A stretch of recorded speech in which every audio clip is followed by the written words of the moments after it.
Apologies for the intrusion. I'm Hugo. Let's just say I'm something of a collector.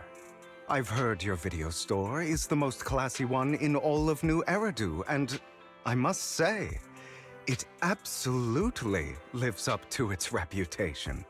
The ambiance here is understated yet refined, elegant but still cozy. It's so soothing, like a steady beacon in the dark. I've also noticed some well-known individuals frequenting this place, including elite members from PubSec and HSO. Your achievements at such a young age truly impress me. I'm flattered, but you give us too much credit. Trust me, I'm being honest. I do find your store quite special. So, I guess the rumors about this place are true. Children of devils. What are you talking about? I'm not following. Am I imagining it? Or do you seem really nervous all of a sudden? Children of Devils is an old movie I've been searching for, but it's so niche I can't find a copy in good condition. Or perhaps, did this movie remind you of something else? You're imagining it. I'm just surprised there's a movie we haven't heard of. No worries. Like I said, this movie is rather niche. Despite the word devil in the title, it's actually about vampires. I'm sure you already know. Vampires were a popular fictional concept back in the old civilization. Typically, they are pale-skinned, well-dressed, exuding a mysterious and dangerous aura. But beneath their immaculate facade lie lethal fangs for draining human blood.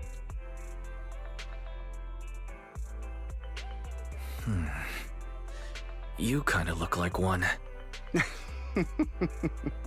I'll take that as a compliment.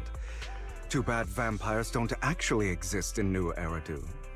Oh, and I don't feast on human blood. In fact, if anything, I'm hypoglycemic. Anyway, back to the movie. It's about a man who unwillingly turned into a vampire, and after years of plotting, finally kills his evil father and ultimately dies in the process. So, it's a tragic story. I actually think the ending is pretty good. At least he accomplished his goal, and death was just the price he was willing to pay. Well, it's a shame you don't have the videotape I'm looking for. I'll just grab a copy of every movie you currently have for rent. Thank you for your patronage. That's very generous of you. Just think of it as my thanks for chatting about the movie with me. Your store is like a collector's gem in itself. Please, consider my payments here as an investment in a collector's prized find. Your definition of a collectible is pretty broad, just as I'd expect from a collector. Because of my work, I happen to know some of New Eridu's upper echelon.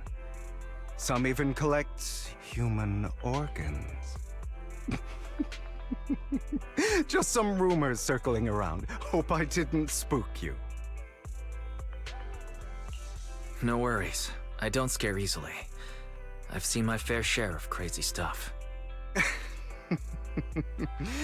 Guess I was worried for nothing. With so many high-profile individuals visiting here, I'm sure you're well-connected and experienced in various fields. Speaking of which, there's a big industry auction coming up. They'll probably have lots of collectibles, maybe even rare videotapes not on the market. If you'd like to attend, just let me know.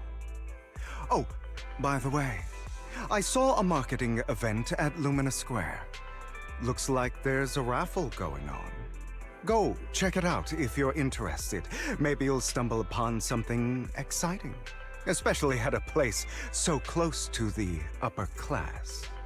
After all, There are always secrets hiding behind the light. Well, thanks for today. I'll take my leave for now. Until next time, my precious friends.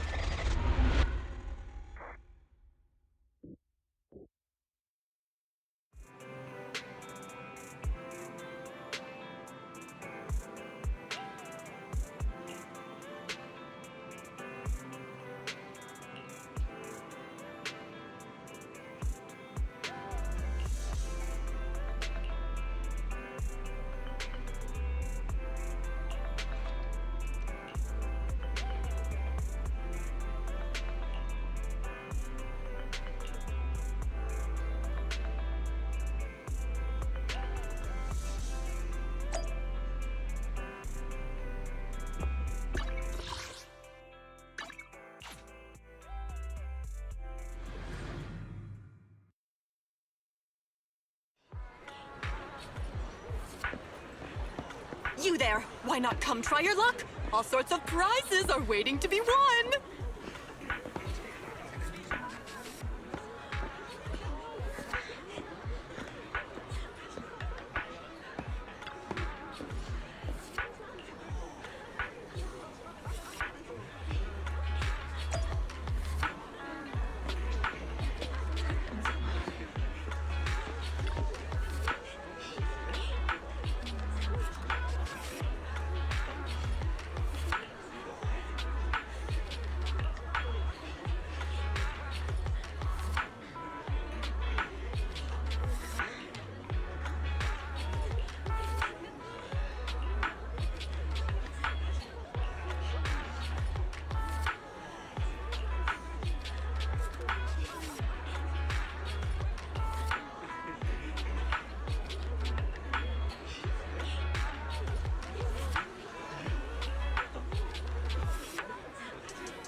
This guy seems arrogant.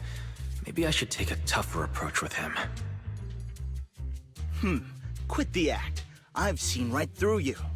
You may look harmless, but I know you have a secret identity. Your crafty skills have caused headaches for countless people. Not to mention, you're revered in your field. Everyone knows who you are. Your true identity is a member of the most infamous band of thieves in New Eridu, Mockingbird!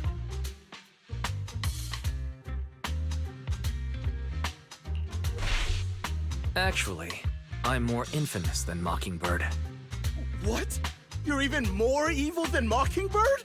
No wonder you snatched my wallet! I know. Now might not be the best time to say this, but I'm genuinely curious about your true identity. Forget it. Clearly, you have no idea who I am. I'm Curtis Ravenlock. That's right, of the esteemed Ravenlock family from Tops. You'll face consequences for crossing me.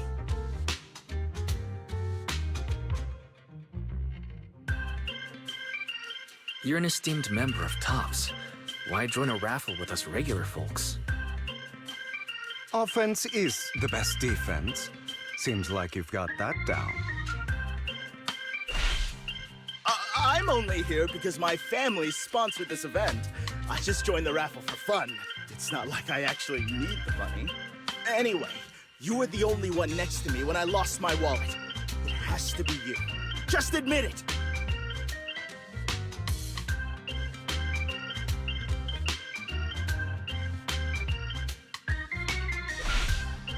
You've got it wrong. I didn't steal your wallet. I just happened to be standing next to you. Coincidence? Do you really expect me to buy that? You've been suspicious from the start. You're being too soft. You need a firmer stance with someone like him. In any case, my wallet is missing. It had a ton of Denny's, so someone's got to answer for that.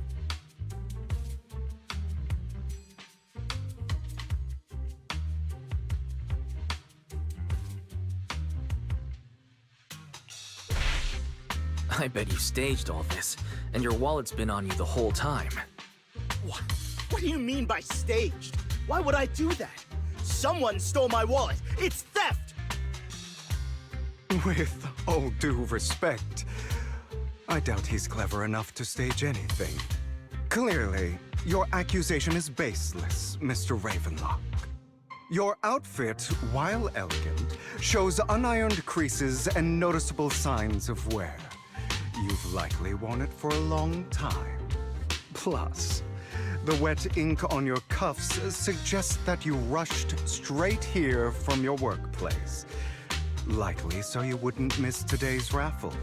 All in all, it's clear you're not well off and quite careless. Chances are you lost your wallet yourself, and it probably didn't hold much cash. Is that why you jumped to accuse others? Hoping to leverage your family name to make a quick Denny? That's utter nonsense! Regardless, you owe this person an apology. Damn it! You'll regret this. Just you wait! I really hate it when innocent people are wrongfully accused. But it's all over now. I hope it didn't ruin your mood. Good thing you're here. Otherwise, that guy would have kept arguing forever.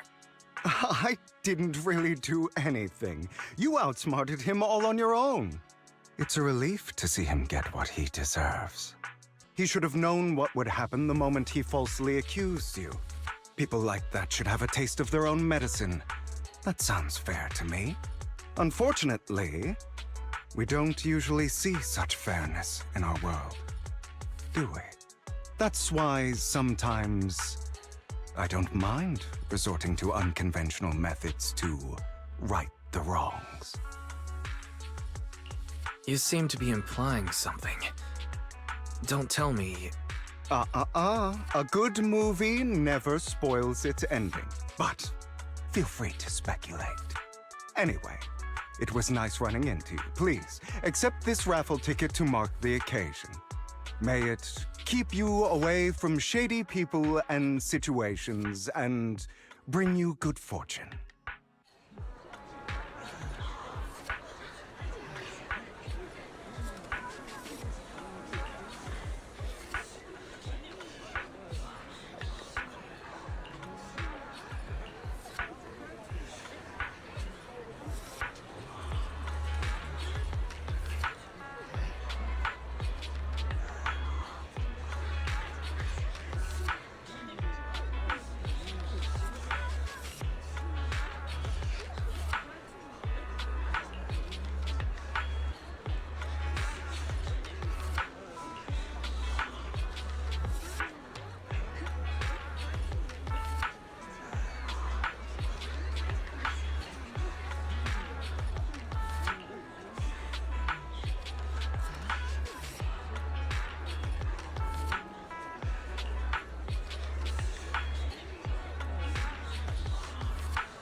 Anyone else want to redeem prizes?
They're here with me now, sir. I'm glad to have the chance to speak with you, young'uns. Helios Academy used to be a peaceful and comforting place. You know about Helios Academy? Yes, I do. And I knew your teacher, Carol. She was a kind person. I was truly sorry to learn that she was the one held responsible for the fall of the old capital. She was innocent. There must be something else behind it. I hope so too. It's just that the fall of the old capital still weighs heavily on us all. But I believe you just got caught up in all of this. I'm sorry for what you've been through over the years. It must be tough. One day, we'll find the evidence to clear her name. Then I sincerely wish you success.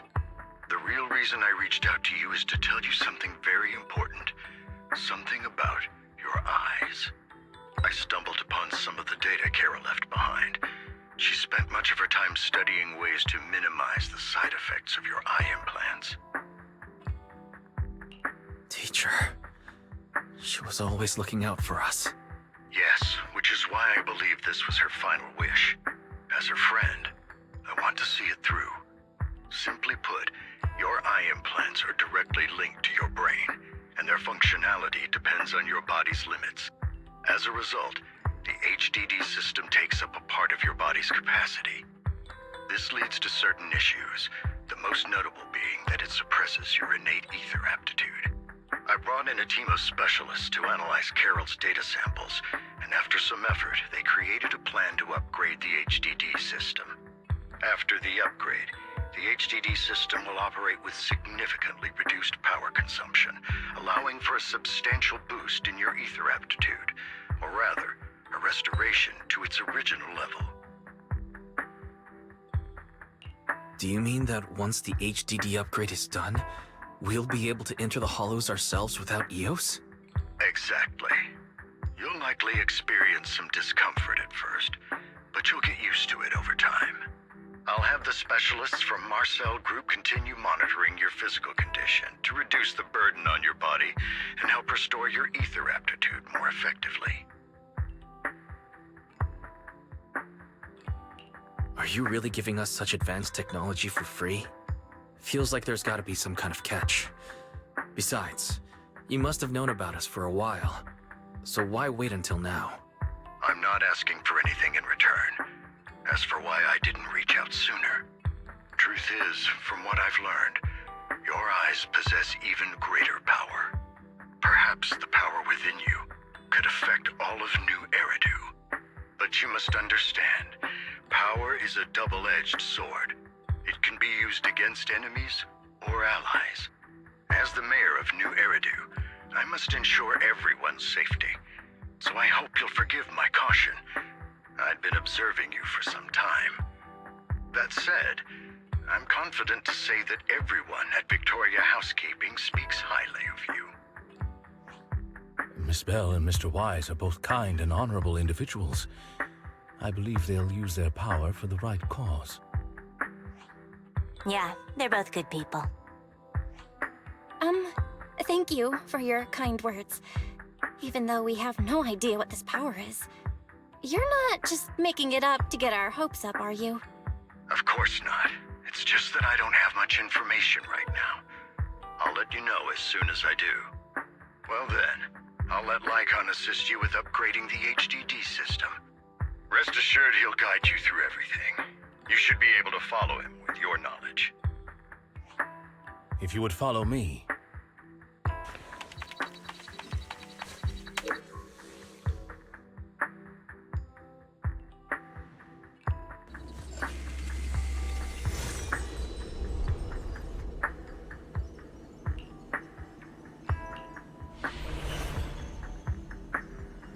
How are you feeling now?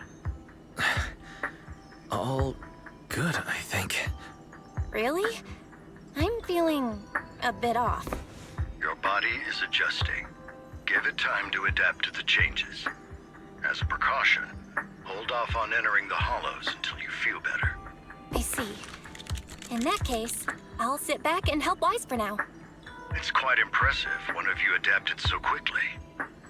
Your ether aptitude is now on par with most Hollow investigators, meaning you're ready to explore regular Hollows.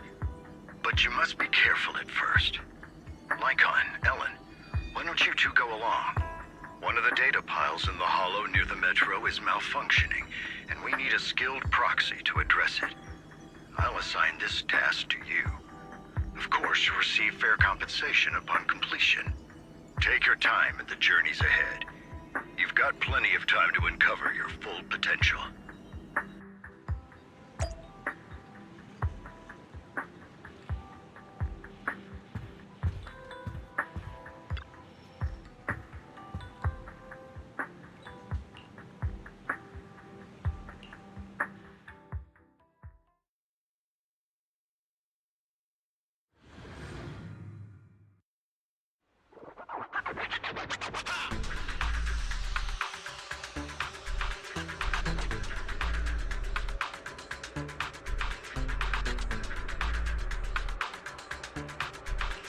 Master Proxy, the data pile that the mayor mentioned is in this direction.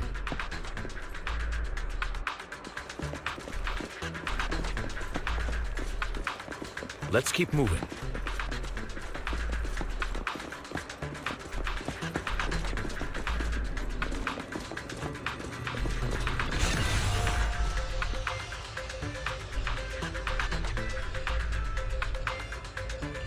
The data pile that the mayor mentioned is near that garage ahead.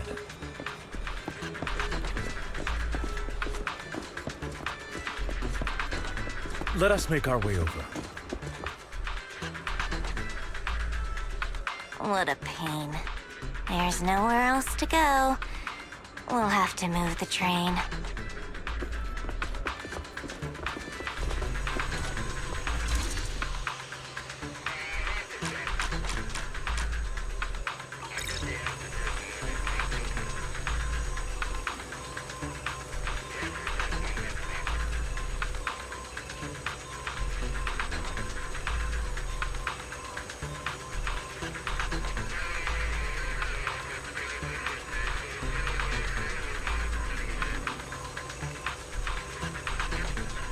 We should search for the passcode nearby to disable the laser, and then move the train.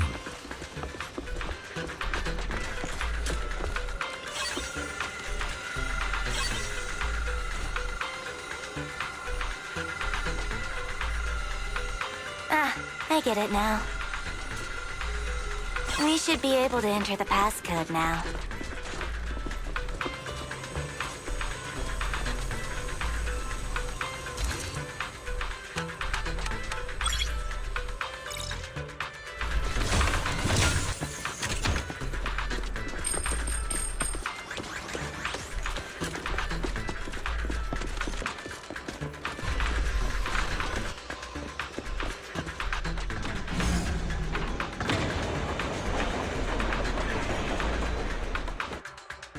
How are you feeling now, Master Proxy?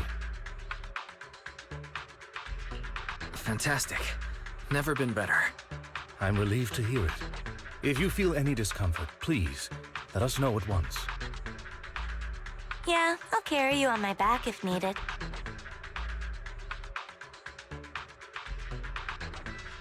Really? Can you carry me right now? Let's finish the task first, Master Proxy. You've always had a sharp mind, and now you've got the muscles to match. Thanks for the compliment. Oh, I was just thinking. When will you pick up some fighting skills? If you can fight, you could handle things in the Hollow all on your own. That'd be pretty neat.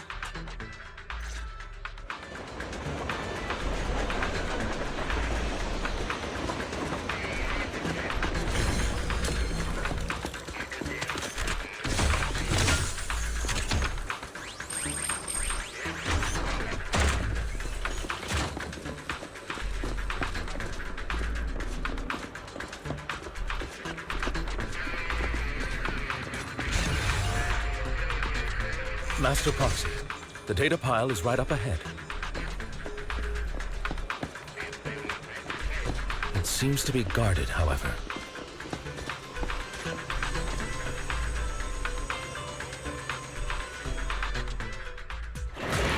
Worry not, Master Proxy. We'll ensure your safety. Thank you. Sorry. I still need you guys to protect me. Seems like I'll need to work harder. Proxy, you don't need to push yourself so hard.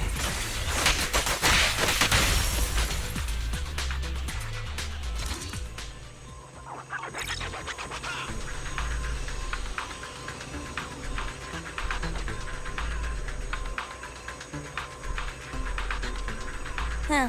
It's another passcode. We should be able to find the passcode nearby. Let's keep an eye out for it.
Maintaining the data piles in the hollows requires a proxy with the utmost professionalism.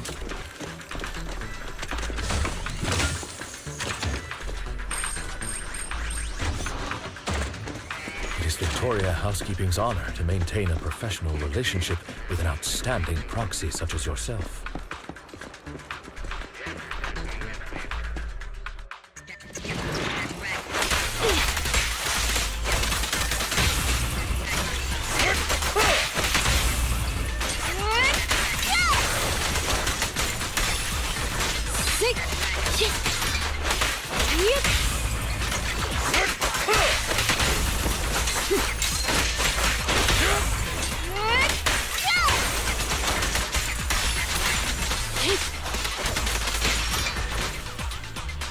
Master Proxy, let's take a look around this area.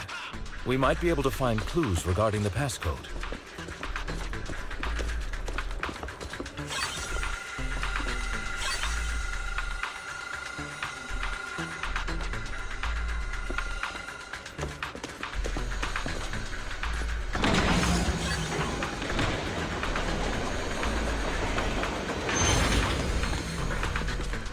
Proxy's moves seemed more fluid in that last battle.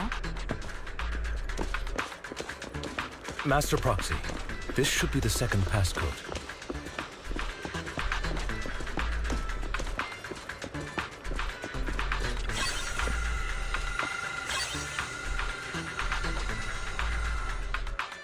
Master Proxy, we've been in the Hollow for quite some time. How are you feeling?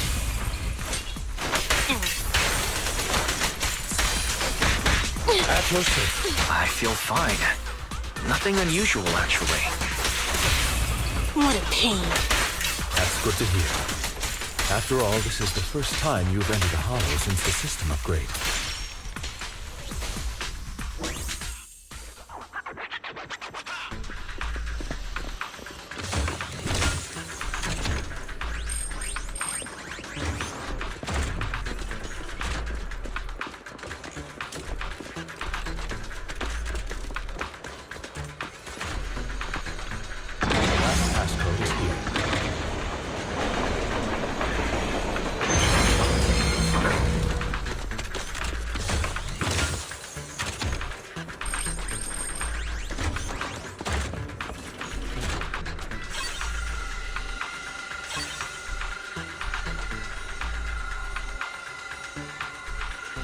All right, that's all of them. Let us return and open.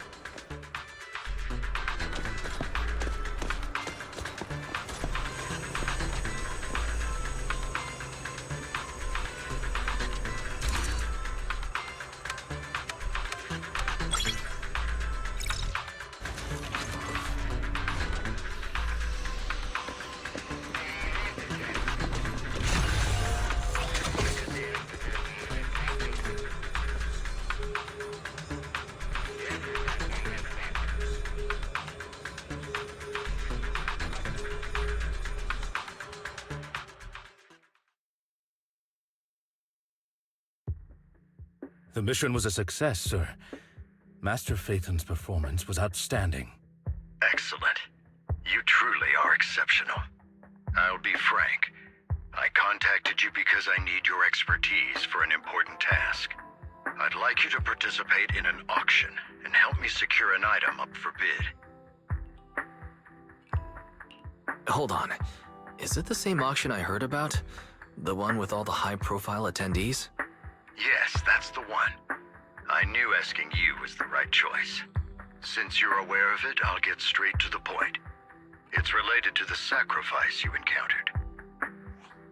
Sacrifice? It's back? Remember the sacrifice you took down near the construction site? Public security did some research after retrieving it. It turns out it can maintain its form outside the Hollow and carries human genes. Within it, we extracted a mysterious core. This core possesses the same inexplicable power as the sacrifice, allowing it to exist without relying on ether. However, the core was recently stolen from the most secure lab in New Eridu. We suspect this is an inside job rather than an external theft. We searched extensively without success, until I saw the auction flyer. The core has been concealed within an auction item. So you want us to bid on it at the auction. But why us? The power of the sacrifice is highly volatile and destructive. We must keep it confidential, at least for now. And I, as mayor, am not suited to participate in the auction myself. Plus, I'm running checks on my inner circle due to the theft. Frankly, there aren't many people I can trust. Don't worry, the funds are covered, and Victoria Housekeeping will be assisting you. Of course, this hinges on one condition: your willingness to aid me. All right, we'll give it a shot. Thank you very much. I knew that I could rely on you. The only hurdle now is the invitation. It's exclusive to Tops, so obtaining one might take some time. I'll handle that promptly. I'll leave the rest in your capable hands. You seem a bit puzzled, Master Proxy. The relationship between the mayor and Tops seems rather delicate. You're quite perceptive. As you know, the roots of New Eridu's governance lie with the Mayflowers, while Tops is a conglomerate of companies. Power and profit often lay the foundation for conflicts, which is why securing invitations could be tricky for us. Things would be much easier if Tops weren't so involved. But worry not, Master Proxy. It may take some time, but we will overcome these obstacles. Now, if you've no further need of me, I'll take my leave. Have a good day.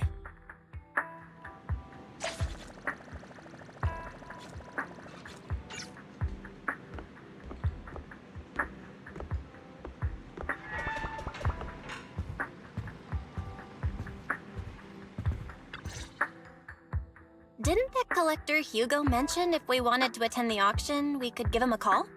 But he didn't leave us his contact information. Odd, right? If he wanted us to contact him, why not leave a number?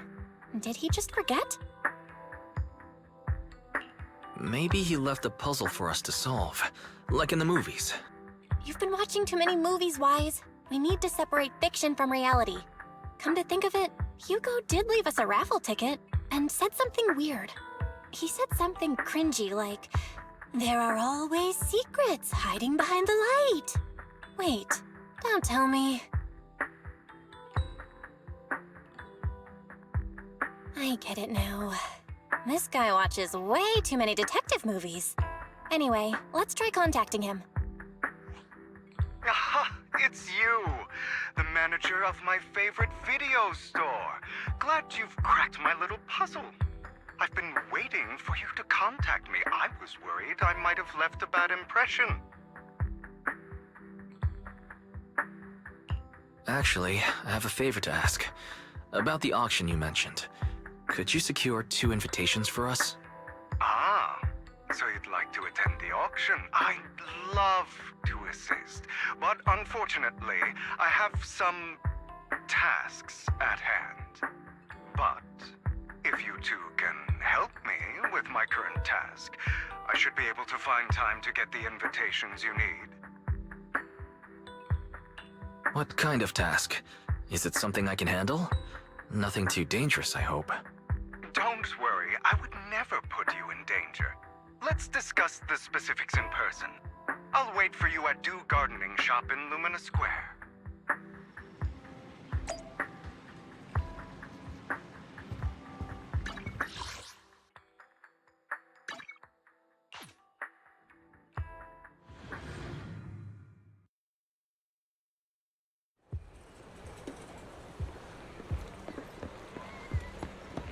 You've arrived, my friend. Punctual as always.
Another waste of my precious time.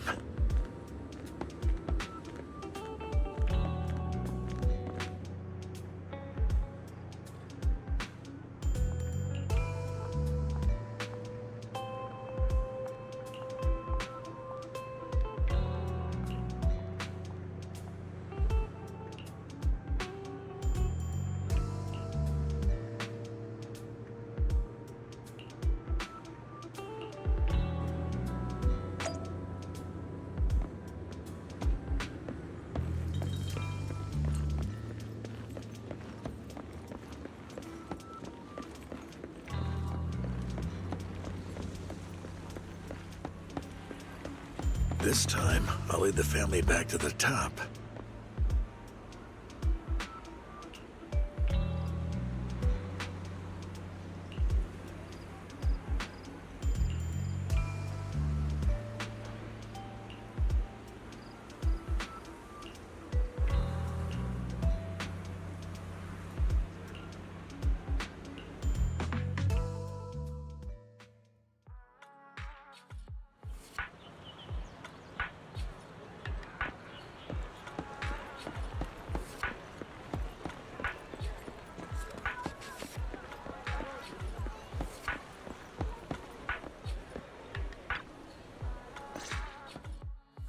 Good day, manager. Wonderful to see you again. You're as sophisticated and charming as always. About our previous discussion, I assume you've made some progress? I see. Looks like it's more complicated than I thought. I appreciate your help. Here are the promised invitations for you. One was mine, but I won't be able to attend as I'll be occupied that day. I had to pull a few strings to secure these invitations, so please, don't mention where they came from. Otherwise, someone might come hunt me down. Wait, seriously? Is the auction really that dangerous? Well, when you dance with sharks, you can't avoid risk. But I have faith in you, dear manager. I'm entrusting you with my life. Don't worry, my lips are sealed. And so are my sisters. I've been meaning to say, you're so close with your sibling. I'm kind of jealous. What's your view on family ties, manager?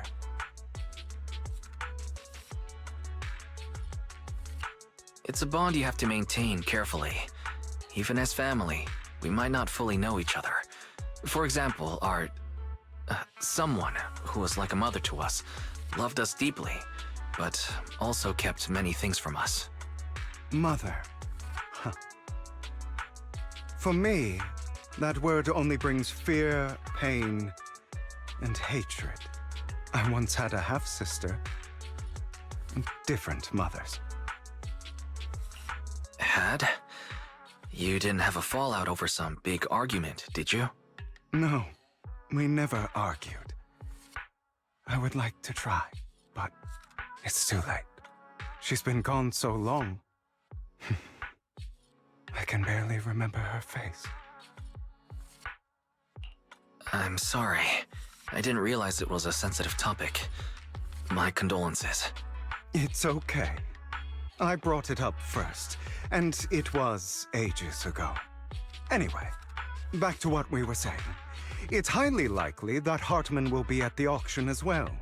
As you know, while he's the rightful heir to the Ravenlock family, he keeps many secrets. Should you cross paths with him in the future, be cautious.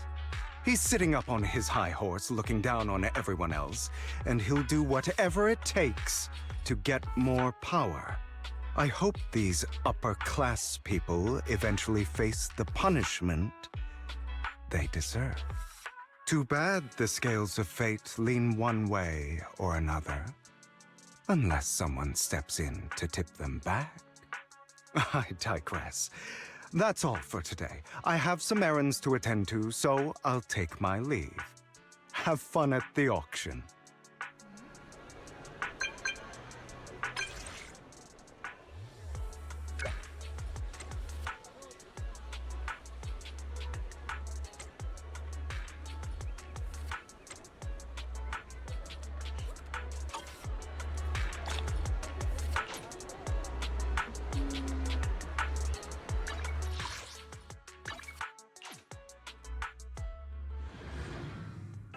It is a pleasure to see you again, Master Proxy. It's been a while.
Lies.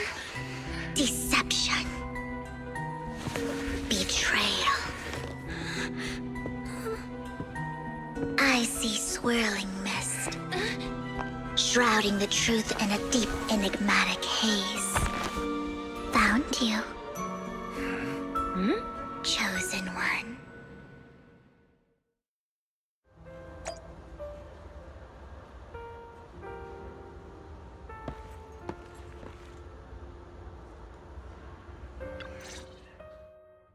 You are exactly as I thought you'd be. Chosen one? What's that? Sounds like something from a tacky novel that was popular a decade ago. Words can only convey so much, so it's understandable if what I say doesn't make sense to you now. But you'll know what I mean soon enough. Young lady, I know you might think I'm lying, but I'm telling the truth. That item was my late husband's keepsake, and I had to pawn it due to financial difficulties. But I can't bear to see it auctioned away to who knows where. I'd never be able to get it back. Please help me bid for it. There's a hidden flaw in that item. If you point it out during inspection, it will be withdrawn from the auction and returned to the pawn shop. That way you won't have to pay for it. In return, I'll offer you some compensation. It may not be much, but it's all I can manage. Please. Mom, please don't cry. Your story might be genuine, but your intention is not. Besides, this has nothing to do with me. Your misfortune is not my concern. Young lady, You don't look like you're struggling for money. How can you be so cold-hearted? I'm sure this refined individual here feels the same way. Huh? Are you referring to me? Yes, you!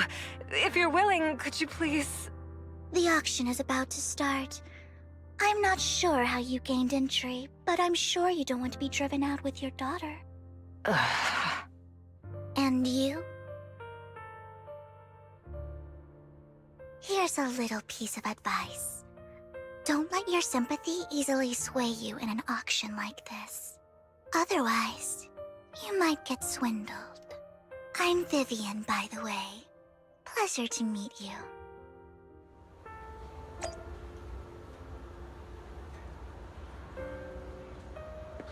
Dear guests, the auction will begin shortly.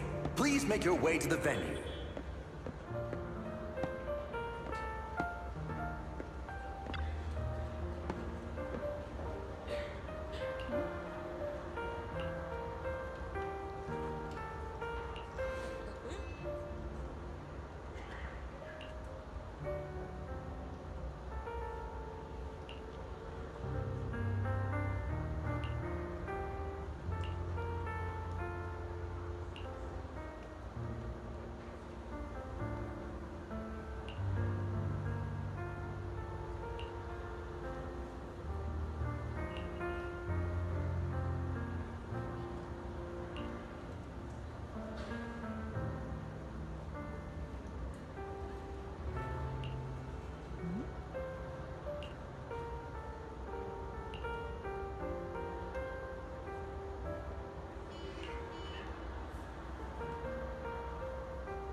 He may be from the Ravenlock family, but out he's been entering the lottery in secret.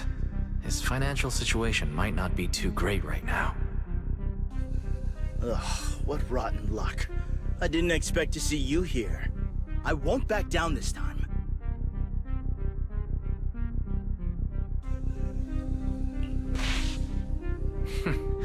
Aren't you that bigwig from the Ravenlock clan? Surprised to see you at the same auction as us commoners.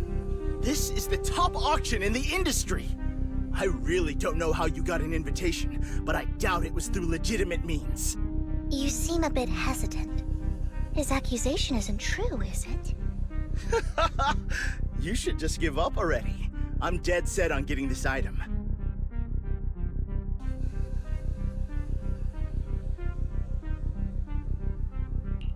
Good luck to you.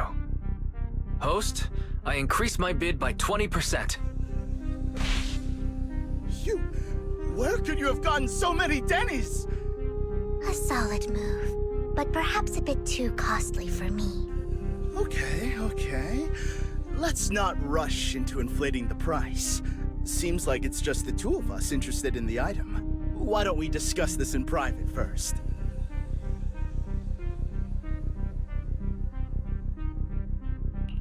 No matter what, I won't back down. Ugh, I didn't expect you to be so determined. This is the perfect moment to shake your opponent. You're really stubborn, huh? Is it really worth arguing over such a small collectible?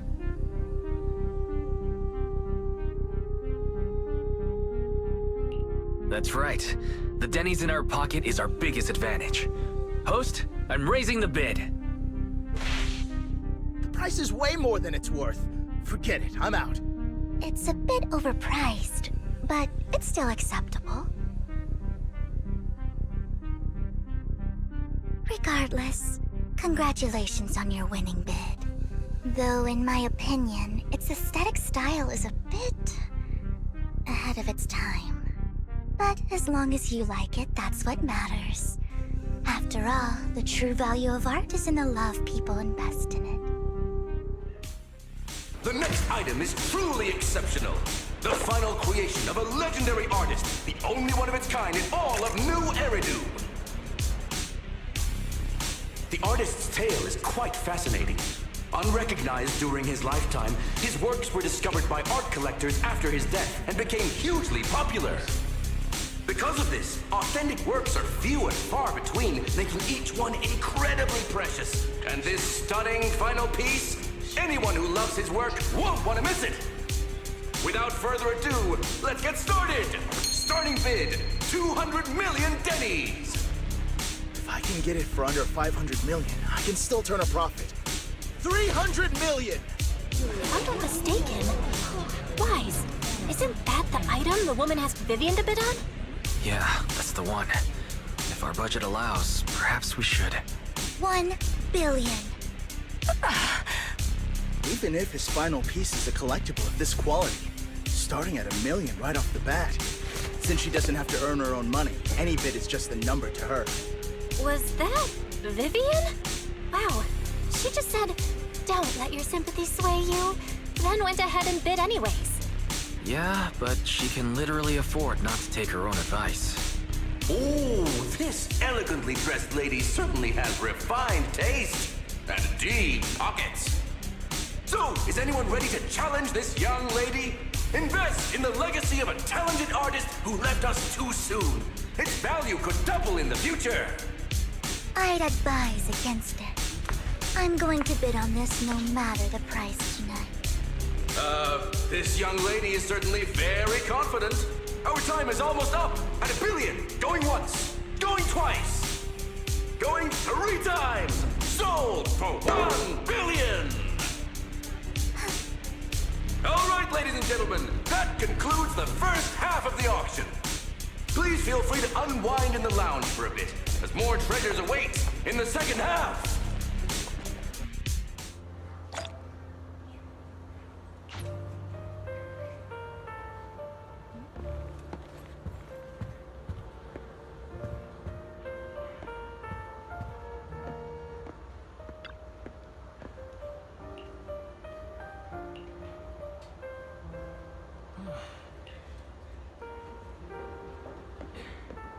The coffee here is... drinkable. Why are there so many unfamiliar faces around? I thought this was for regulars only.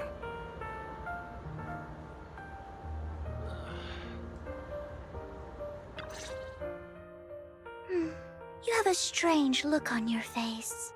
Despite her ruthless exterior, she's actually quite kind-hearted. Though you wouldn't dare think that, would you? How did you know? Looks like I hit the mark. Just to clarify, I didn't assist that woman out of kindness, nor do I plan on giving up the item I just purchased, because it's nothing more than a common scam. A scam? So you're saying that woman is a fraudster? They'll tell you a tragic story, begging you to help bid on a collectible at a high price. They promise a reward and guarantee the item will be withdrawn from the auction, so you think you won't have to pay anything. But the reality is, once you bid, the deal is done. No going back, and you end up shelling out a hefty sum for something worthless. So why did you still bid on the item? I really enjoyed the story of that legendary artist. Art at its essence sells stories, doesn't it? I'm willing to pay the price for the stories I choose. That's another lie. Looks like you believed me. Okay, you got me again. Let me give you another piece of advice. Appearances can be deceiving. People often mask their true intentions. Sometimes, what you can't see is the real truth.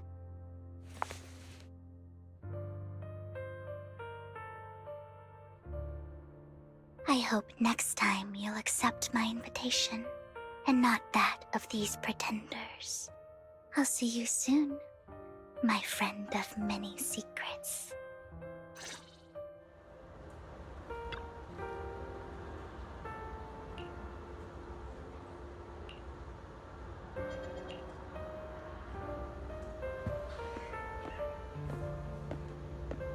The second half of the auction is about to begin.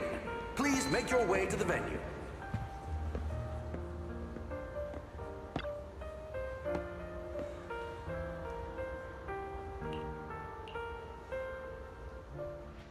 Ladies and gentlemen, welcome back! Up next in our auction is tonight's showpiece, the one-of-a-kind Robe of Heroes! Legend has it that, long ago, this was a garment that only a hero could wear. What's truly fascinating is the unique gem embedded in the collar of this robe. It's unlike any gem I've ever seen. Almost magical.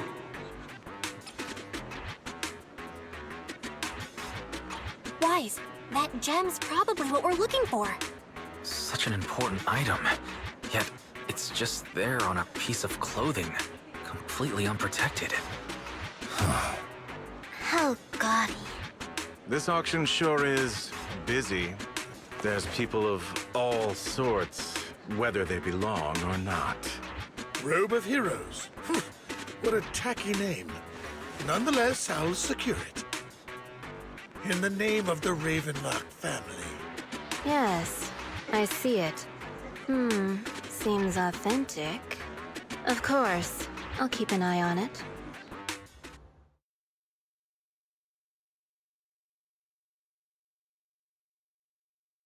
I didn't expect this to drag on so long. I believe there is no meaning in continuing this senseless bidding war. Frankly, wasting time irks me more than squandering money. So, my friend, let's cut to the chase. What did you have in mind? This man is pretty shrewd. Maybe I should match his energy.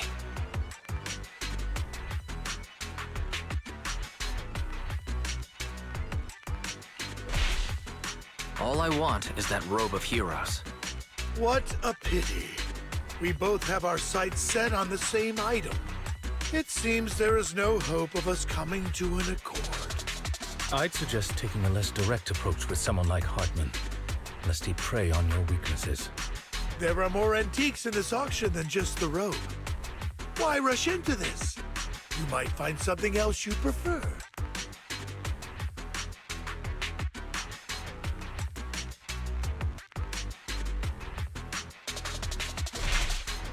I'm not a collector, so I'm not into antiques.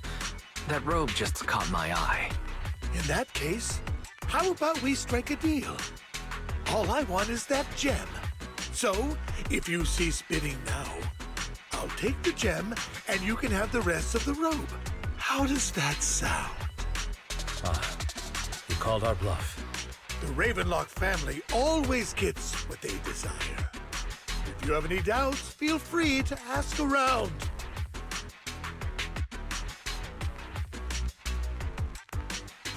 What a coincidence. I, too, always get what I want. You're quite confident. You know when to stand your ground. Well done. My time is valuable, my friend. I've already lost a significant amount of Denny's talking to you. If I offer you a token of appreciation, let's say a hefty sum of Denny's, would you consider backing out of this bid?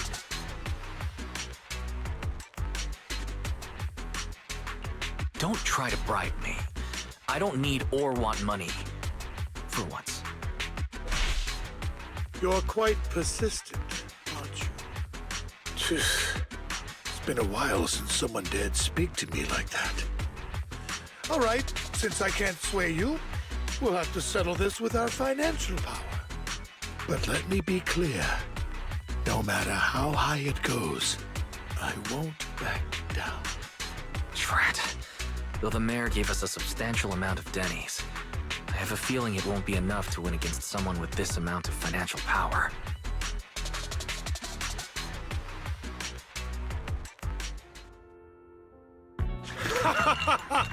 Thank you, everyone.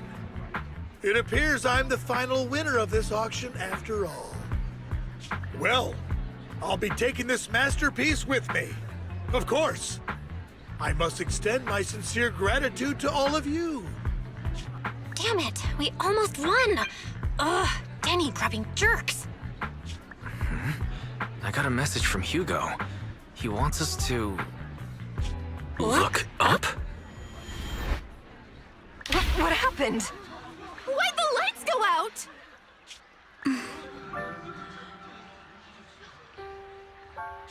What's going on? The power went out? Mommy! I'm scared! Ladies and gentlemen, welcome to tonight's auction. My apologies for the long and dreary opening.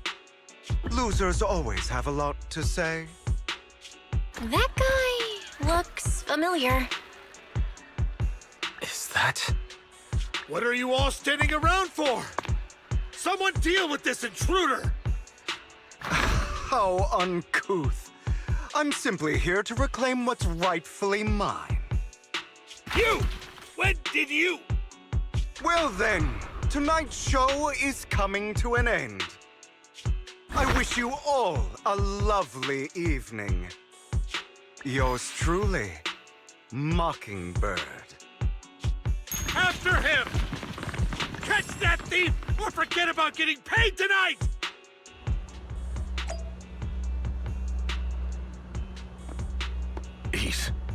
I can't believe he's here. And his target happens to be that core, too.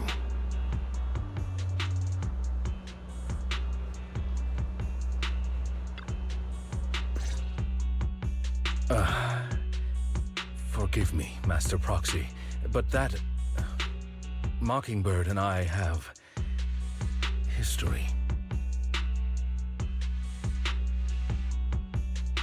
You might find it surprising, but I know him too. You do?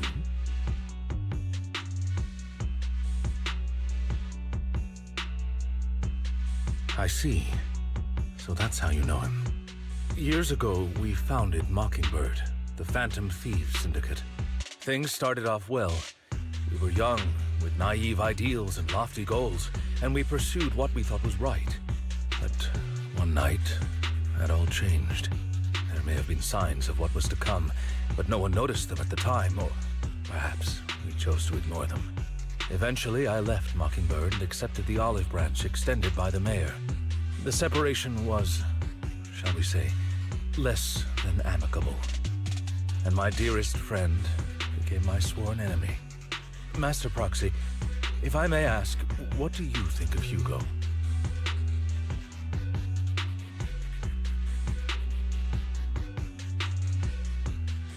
Though he helped us before, and he seems pretty nice, I can't help but feel something's off. He is a part of Mockingbird after all. Mockingbird has changed from how we envisioned it. And Hugo too, No, it's nothing. In any case, he is very dangerous. I'm still unsure of his intentions, but we cannot risk letting him have the sacrifice core. Based on my past experiences, I can likely predict the route he'll take to evade his pursuers and escape. However, this path lies within the Hollow. Master Proxy, can you... Let's head straight there. I'm feeling pretty strong right now. Very well. Please, follow me then.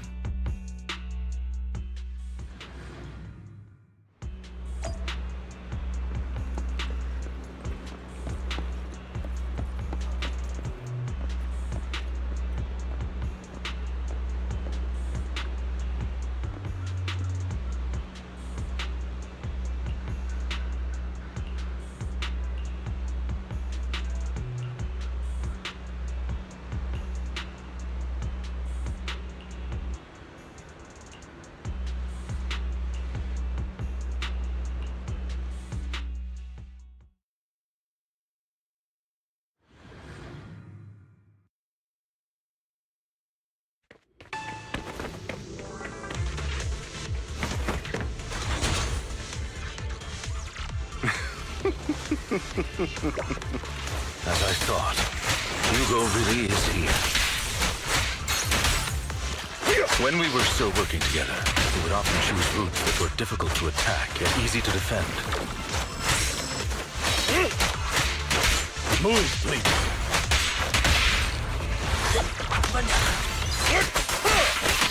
Master Proxy, the layout of the port is complex. Ethereals may jump out from any corner.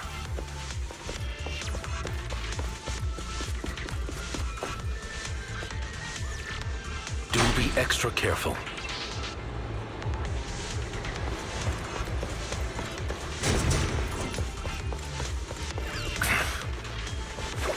There are so many ethereals.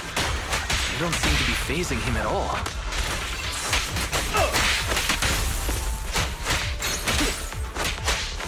Though I am loath to admit it, that man is quite formidable.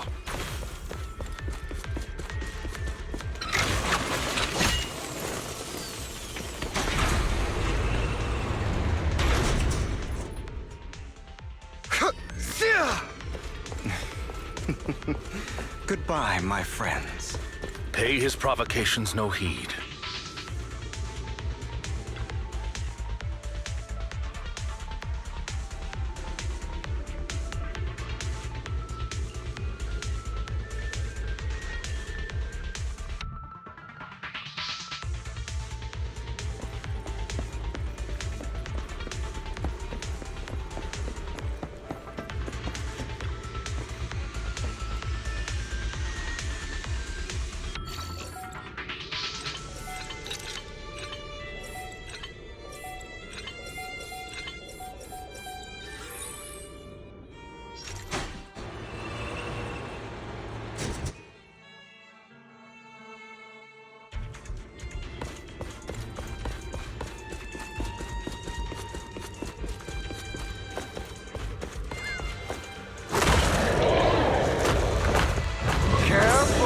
Or you'll get hurt.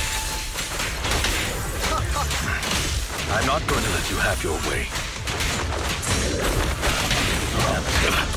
Master Proxy, that's one of Hugo's weapons. Make sure to avoid it.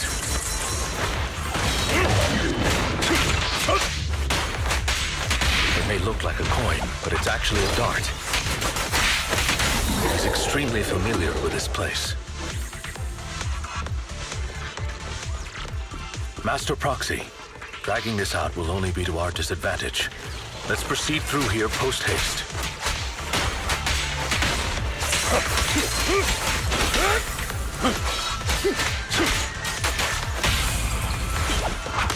Stay calm now. The mechanism here isn't damaged.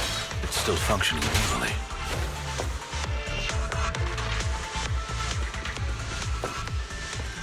Something's not right. It feels too easy, almost as if you let us through on purpose.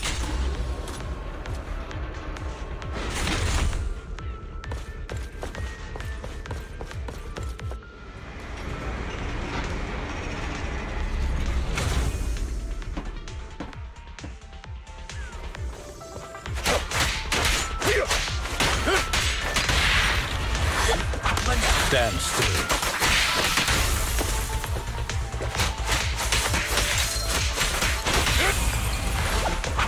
Stay calm now.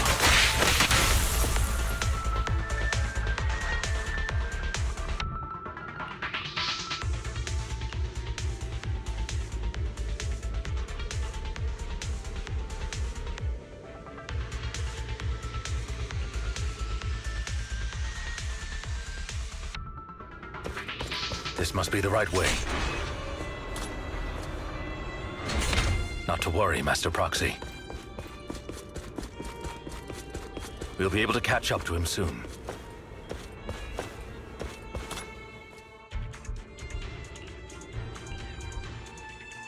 It should be this way. Are they from the auction? No, they shouldn't be able to track Hugo here. They're likely just hollow raiders. Back then, Hugo would typically retreat into a hollow after securing the goods. And as his partner, I'd be responsible for leading the pursuers astray. I'm unsure if he has a partner now, or who they might be if he does. Well, Phantom Thieves usually have partners. I assume he must have recruited a new one by now. True. That could make things trickier, as he may have passed the court his partner. Regardless, Master Proxy, let's steer clear of those hollow raiders for now. Although I'm confident in my ability to defeat them, a clash here might delay us and jeopardize your safety. Our main focus now is locating Hugo and retrieving the gem.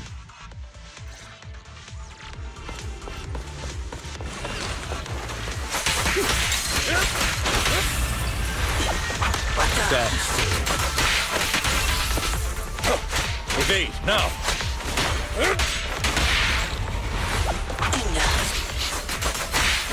He should be nearby.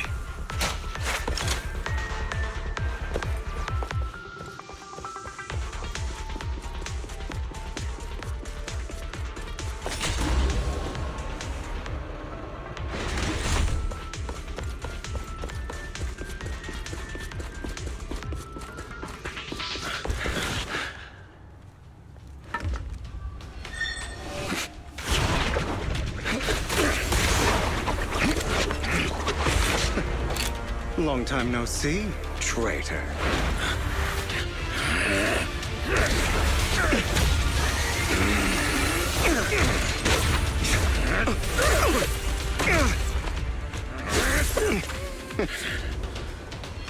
It was you who broke the oath, not me. You haven't changed, pompous and self-righteous.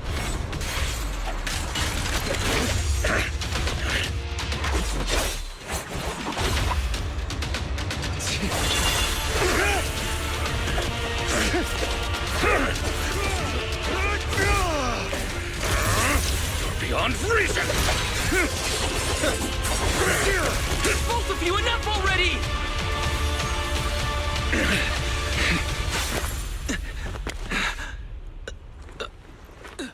Master Proxy. Are you all right, Master Proxy? Any injuries? I'm fine. I just forgot I wasn't using EOS.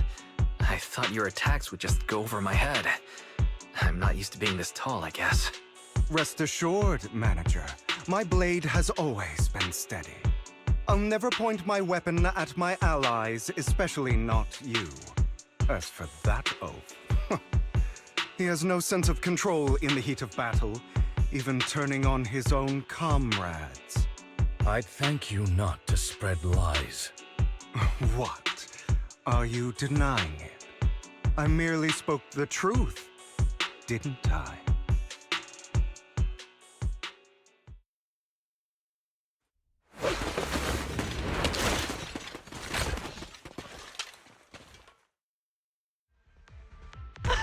Thought we were in for a tough day, but it seems we struck gold in the end.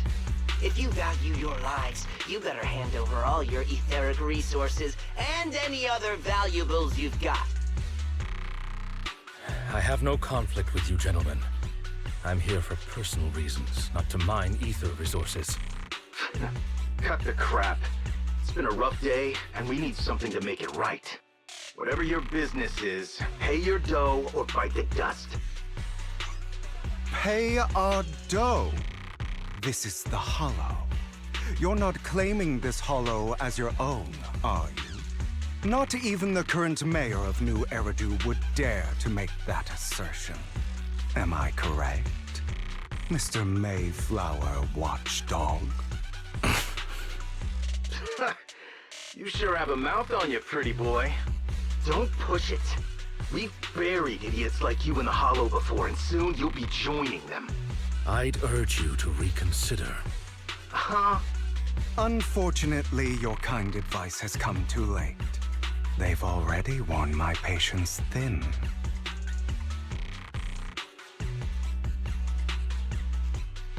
Oh, help me! Scared? Then perhaps you should think twice before you act. You've made your bed. Now lie in it. Sorry, I'm so sorry. Please have mercy. Spare us! We won't do it again! Are you quite done blowing off steam? Don't kill them. I'll hand them over to public security once we're out of... Who do you think you are to tell me what to do? They weren't planning to show you any mercy, yet you forgive them so easily. You haven't changed at all over the years, Lycon. To hell with you and your foolish fantasies of being some almighty savior. Haven't you learned your lesson from what happened with your eye and legs?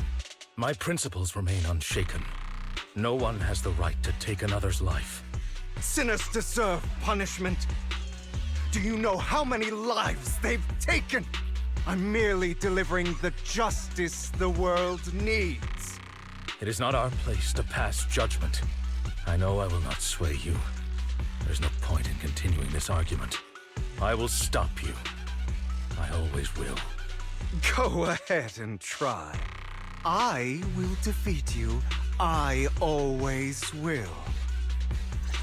Be prepared to kneel before me, traitor. You talk too much.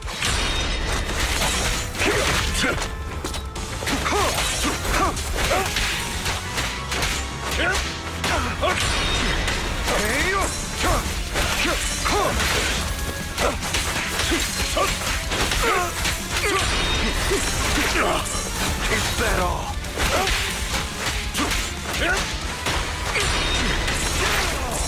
Out of my way! Proxy, I'd advise against trusting anyone from the Mayflower family. Or their dog. Not finished.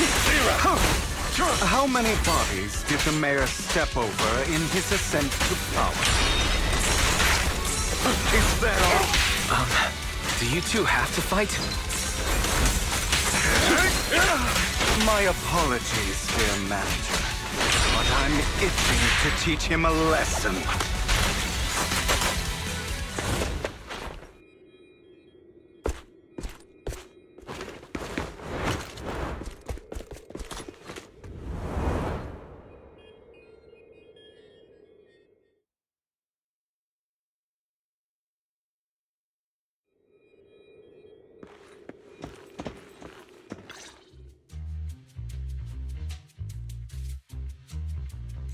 Worry not.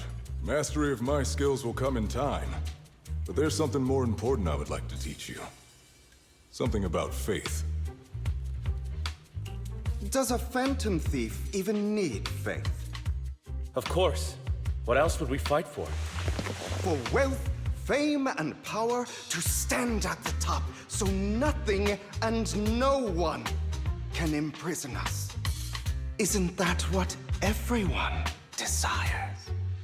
Or perhaps by faith, do you mean something asinine and empty, like justice, dreams, or friendship? Hilarious. Grow up, Lycon. It's time to let go of your naive fantasies of being some almighty savior. You just don't get it. All right, enough squabbling. What I'm trying to teach you is very simple. I may not walk the path of justice, but I do not walk the path of evil. There's too much injustice in this world, and there are times when it becomes necessary to right those wrongs with unconventional methods. Taking lives, however, is out of the question. Life is a precious gift, one that nobody has the right to steal. No one should have the authority to judge whether another lives or dies. Keep that in mind. I will. You don't seem convinced, Hugo. As you mentioned, this world is unjust. That's why we must strive to bring fairness to this world. Those who cause harm should face consequences, just as those who take lives should. But not all lives hold the same value. Sometimes, you may need to eliminate one if it means saving more. You're too proud. Your pride may lead you astray. I have my own path and beliefs, Jack. I'll determine for myself what's fair and unfair. Hey, watch your mouth. If it weren't for Jack, you'd be dead already. You're a smart kid, Hugo. Skilled too. You could easily take the life of a sinner. However, what if one day you found out you were wrong? What if that so-called sinner were innocent? Could you bring them back to life? I wouldn't make that mistake. To err is human. Everyone is bound to make mistakes. It's good you are open with your thoughts. I just don't want your troubled past to weigh you down. Because your hatred doesn't define you. It only eats away at you.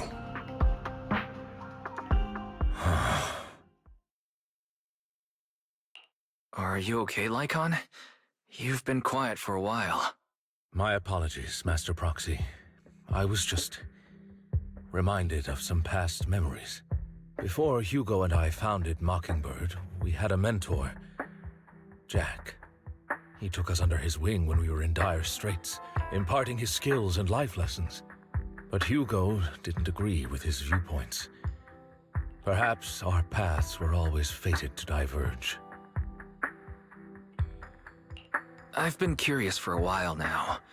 What caused you two to split? Mockingbird faced numerous triumphs, but also setbacks. And one of them was a disastrous one. Hugo. You... Was this you? All this? So what if it was? Have you gone crazy? Have you been planning this all along? You'd bury all these lives in the name of vengeance? They deserve to die. Especially my so-called father.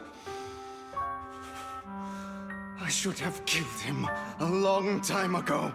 A really long time ago. You know what, Lycon? There's some people whose only purpose in life is to bring more suffering into this world. Sometimes murder is what brings justice back into this world.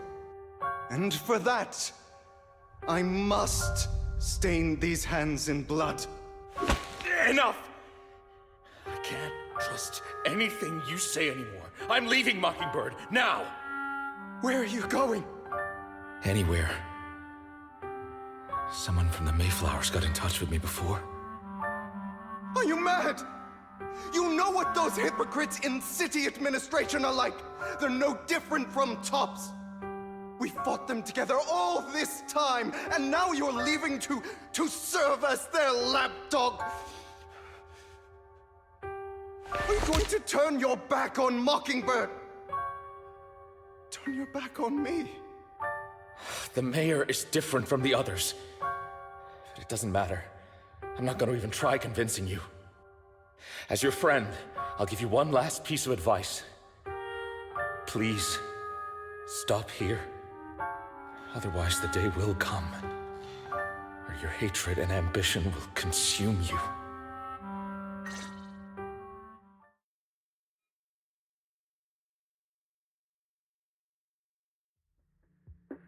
My apologies, Master Proxy, that you had to hear such an unpleasant tale.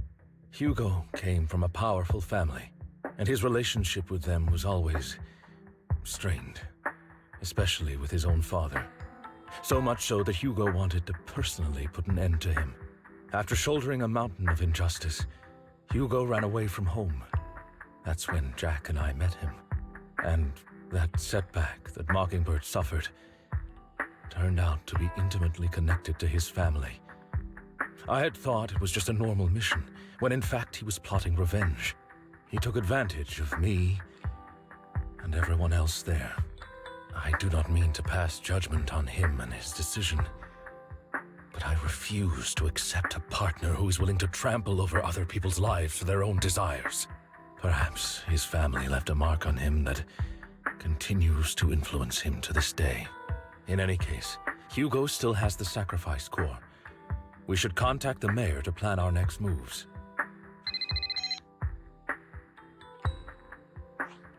A pleasure to speak with you again. Lycon has already filled me in on Mockingbird stealing the sacrifice core.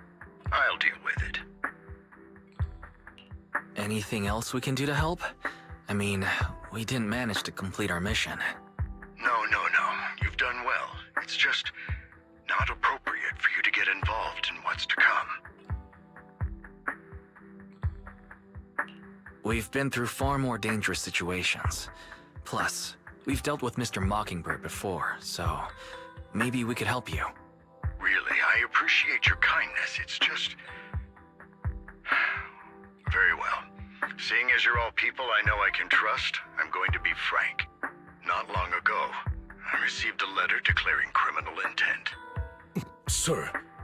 Lycon, I know you don't want to place them in danger. I feel the same way. However, I believe they deserve to know the truth. That letter threatened to use a sacrifice to take vengeance against the entire city of New Eridu. What do you mean by vengeance?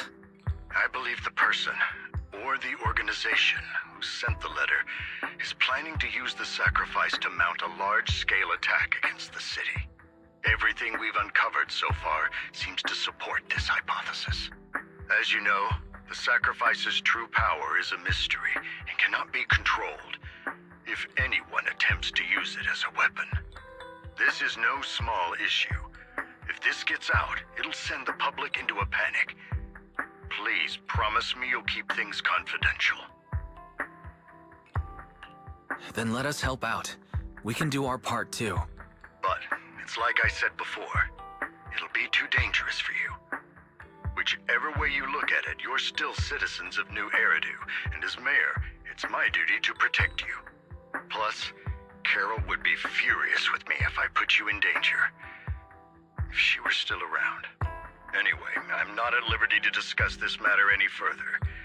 Please rest assured that we will handle things properly as the administrative authority of New Eridu. That's right. Master Proxy, please trust us. So that'll be all for today. Goodbye for now.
I'll have to work overtime to finish this mission report.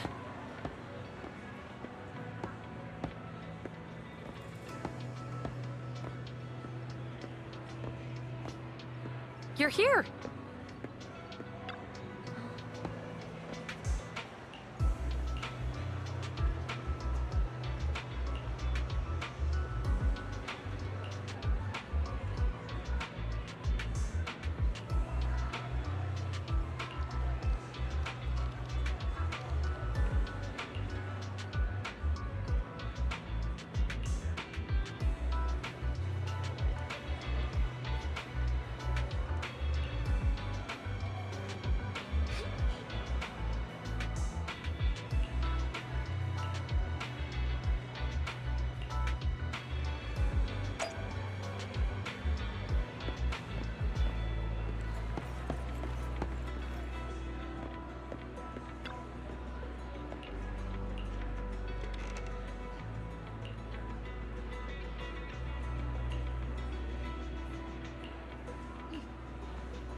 Today's training.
All right, let's get started.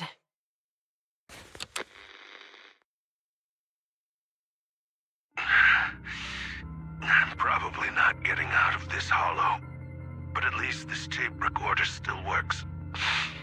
Let's say these are my last words. I gave away my anti-corruption equipment to save those civilians, so I'm not in good shape. Unfortunately, we came up against a horde of ethereals right after that. I rushed over to fight them off and tried to save the civilians, but in the thick of all the fighting, I turned back and realized that I was somehow alone. Nobody was behind me. Luckily, I managed to defeat the ethereals, but the wounds and corruption I sustained in doing so should be fatal. I don't mean to cast the blame at all here, and if any of my colleagues ever pick up this cassette, I hope that nobody is ever held accountable. It's just human nature. It's normal. I just have a few regrets. Oh, what's that over there?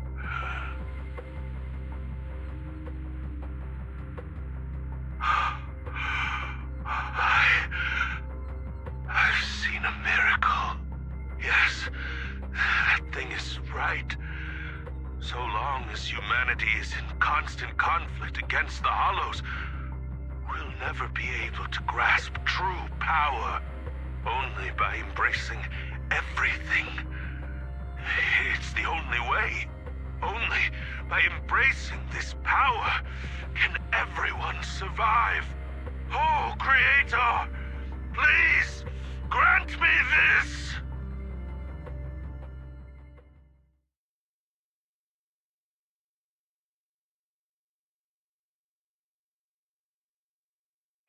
Are you okay, Julian? Don't be so down. Thanks. I'm okay. It's just... even though we had our suspicions, now that everything is out in the open, I can't help but feel a little... well, at least now I know the reason why he changed. What did Bringer see during the recording? Whatever it was, he called it a miracle. I saw the mission report from that incident. Bringer emerged from the Hollow unscathed, completely free from injury or corruption. Plus, I remember him rescuing a few civilians and walking out of the Hollow together with them. But if that's the case, then it's at odds with the audio we heard. Which one is the true version of events? It's possible that both are true. Like if Bringer actually met a real god that completely healed his body and helped him save the others. And that's why his mood changed so much. Why he started believing the Exaltists. Because he witnessed a miracle. That sounds like a reasonable speculation at this point. But it still exceeds the limits of what we know. In any case, it's a clue that ultimately points to the Exaltists. I'll keep pulling this thread and see where it leads.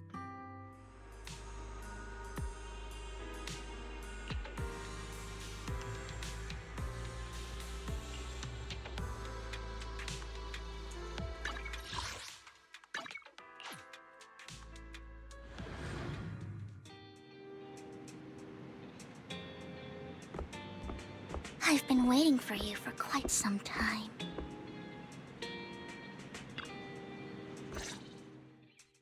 We meet again, Master Proxy. I imagine you've already managed to gain some info from the conspirators. About some people who wish to use sacrifice to launch an attack on New Eridu.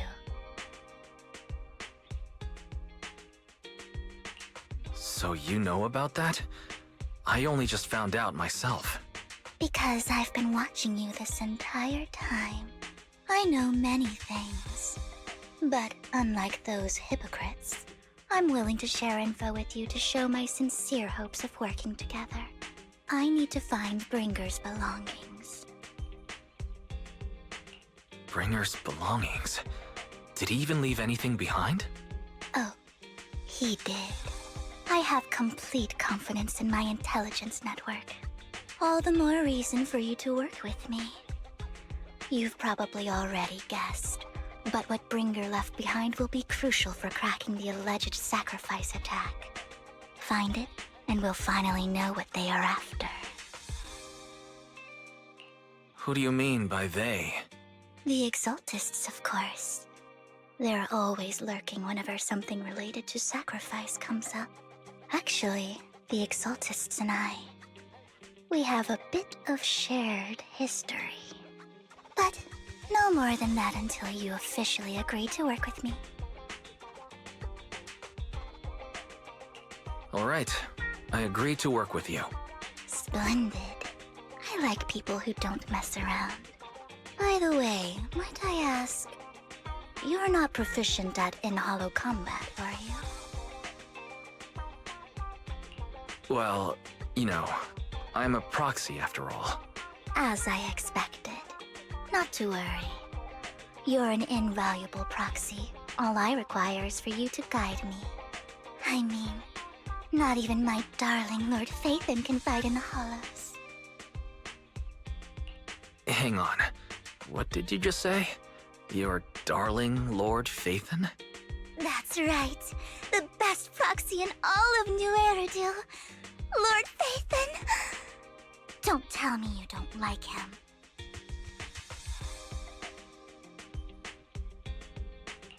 It's not that I don't like him. It's just, it's a little complicated. Well, if it's not that you don't like him, then that means you do like him, right? And I know exactly how you feel. My love for Lord Phaethon is really complicated, too. Great, you're a fan of Lord Phaethon, too. But that makes sense. All of New Eridu ought to be fans of Lord Phaethon.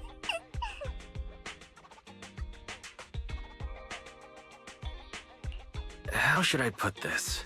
I'm not really a fan of Phaethon. I get it. You're ashamed. Because you love him so much. I went through a phase like that once. But it's okay to be brave and admit your love.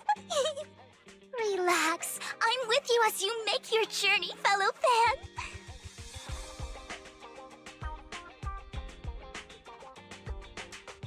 Oh my.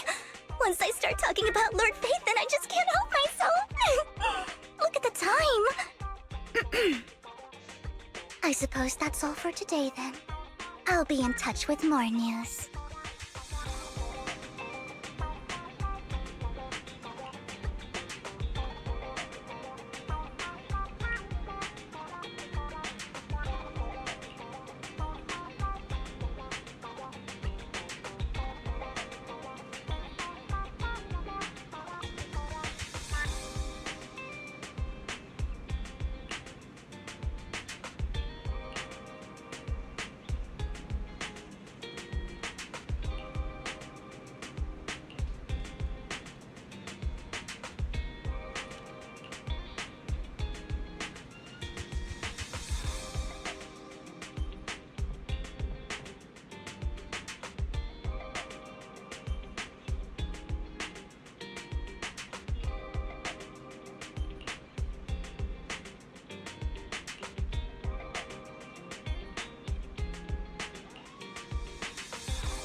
Proxy, you're here too. I didn't expect to run into you here. What are you two doing here? And what's with the new outfit, Ambi? I'm here to investigate that incident.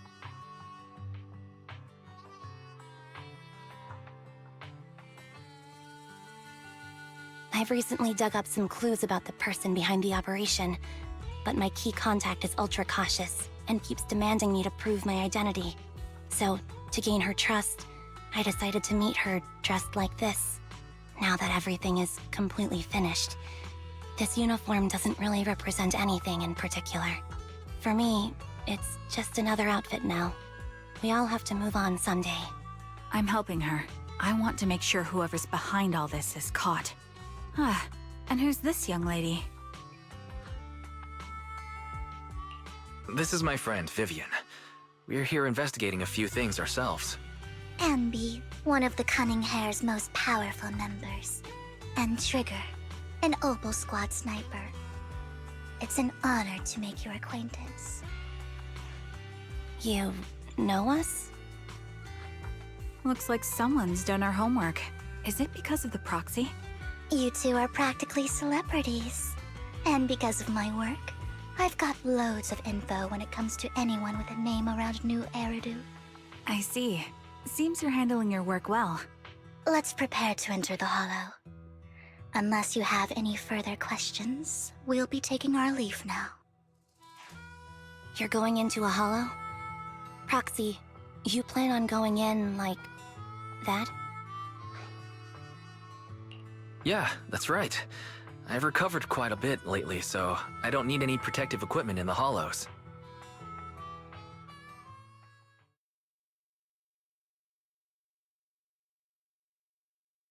Huh. Aren't you that lady from before at the auction? Hello. I didn't expect to see you again, young lady.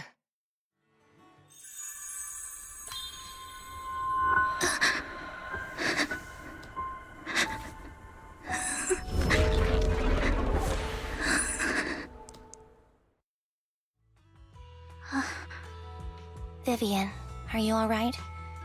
You look depressed. What's wrong, Vivian? Are you feeling alright? It's nothing. I just drifted off for a moment there. So then, what are you doing here? Don't worry. I'm not here to scam you. I'm waiting to meet someone. Don't tell me. You're my contact for intel? That's me. Ambi from Silver Squad, I presume? Pleasure to meet you. All right. I'm going to exchange some information with Miss Ambi here. So if you'll excuse me.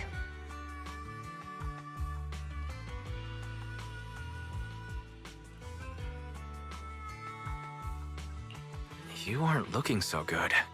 What's the matter? I can tell you later, but not right now. Okay, that's all the information I got for you. In return, I want you to do something for me. Take me into the Hollow. I left something very valuable inside. I have to find it. Seeing as we were just about to go in ourselves, why not join us? It's fine by me. But didn't you say you were investigating something? It's fine. There's no rush. Right, Master Proxy. Huh? Yeah, there really is no rush. Sure, let's all go together. It'll be safer with more people, and we'll find your missing item more quickly. Thank you.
Adjusting for wind.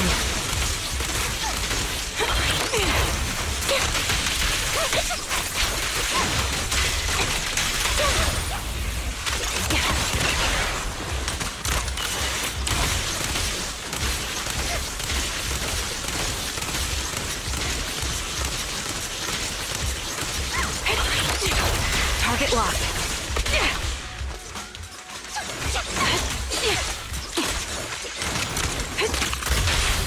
Focus up. Now it's my turn to ask questions.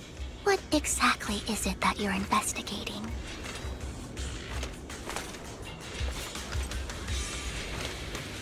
Since you're familiar with the name Silver, then you should know that it shouldn't exist anymore.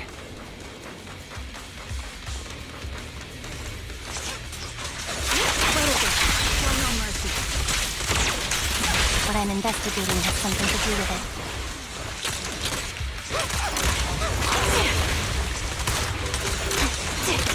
The enemy is ambushing. Right on cue.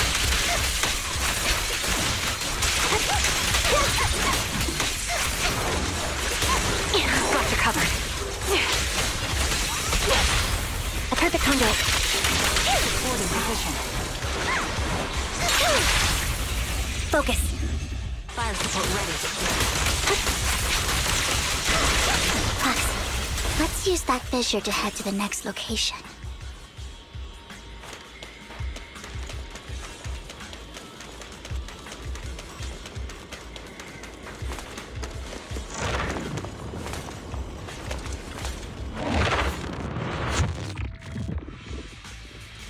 This is the place.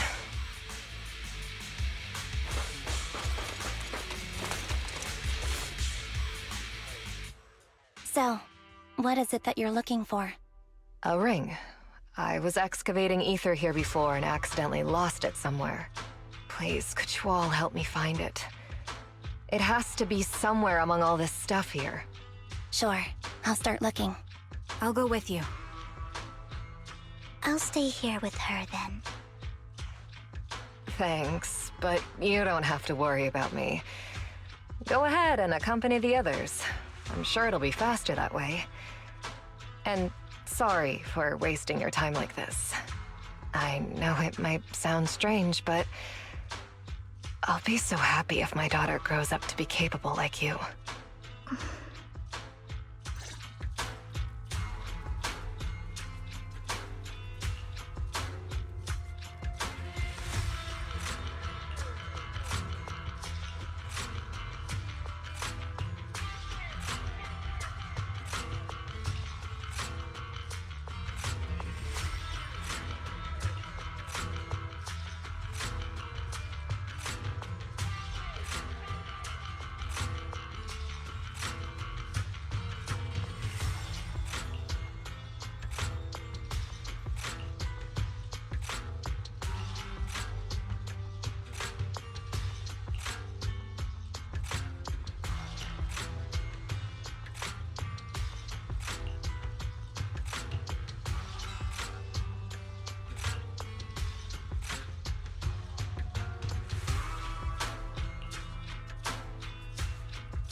There's leftover food here. I don't want to imagine what's inside the bag.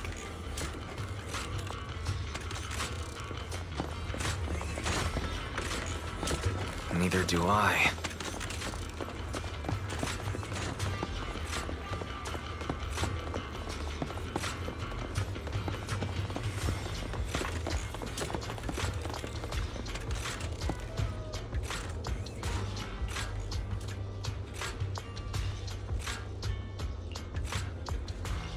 A toy that seems emotionally stable. There shouldn't be a ring hidden in it.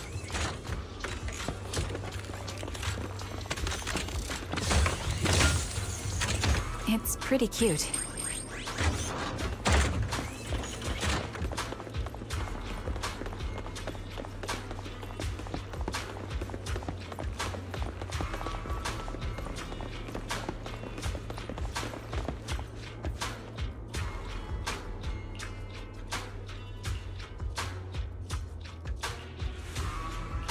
It's a fancy lunchbox? I wonder if its owner is safe and sound.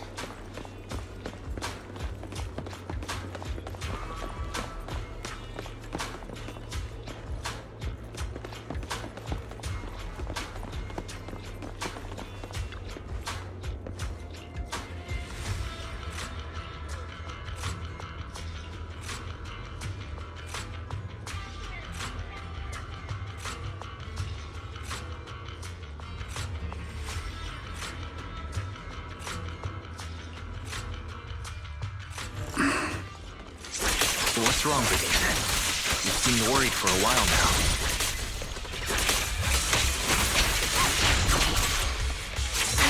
I'm worried about Sienna. Her location should still be safe. For when? I hope so.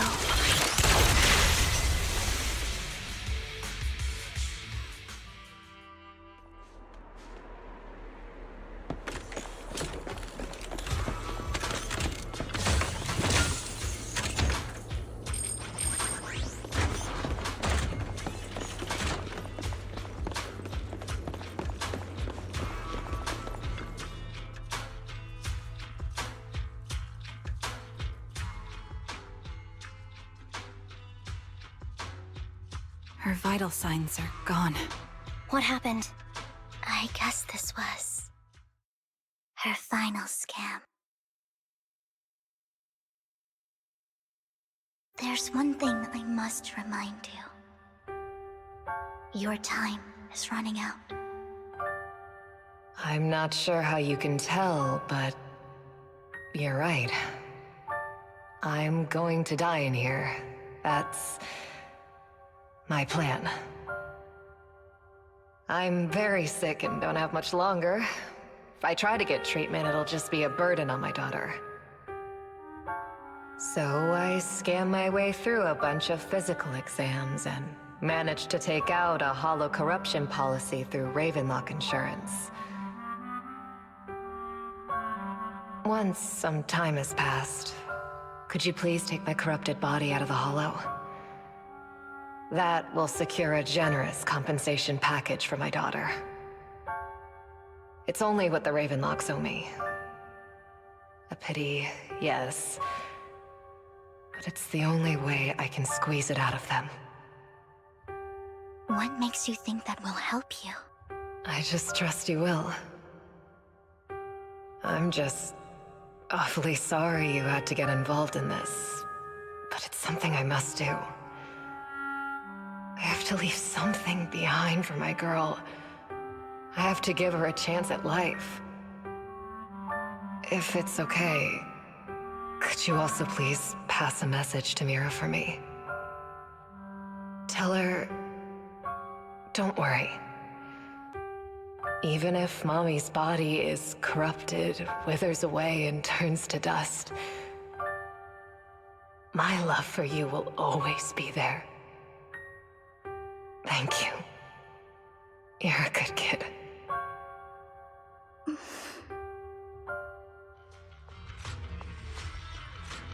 She was betting that we'd help her. So, you were aware of this the whole time? Yes. Because I saw it.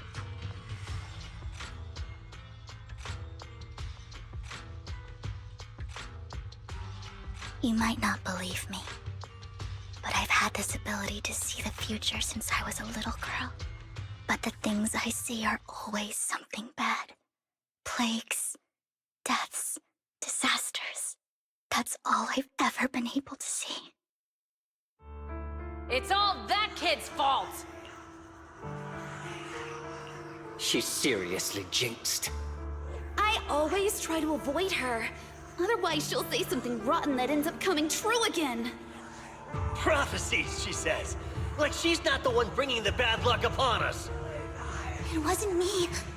I didn't do anything. Sorry. I'm sorry. What good is saying you're sorry? Things like this keep happening every time you open your mouth.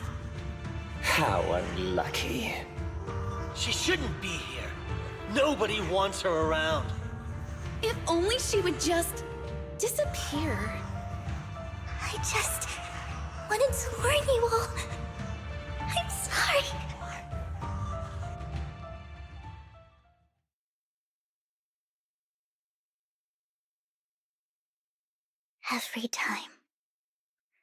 Every time it's the same. In the end, there's nothing I can change. Sometimes I even wonder whether it's me predicting these things, or if my very existence is manifesting these calamities. Vivian, it's not your fault. You were just trying to be kind and warn them about impending disasters. I can tell it's never been easy for you. Thank you. No matter what. I just hope she finally gets to rest in peace. I hope no misfortune, whether I foresee it or not, ever happens to anyone.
Roxy, do you believe that the future can be changed?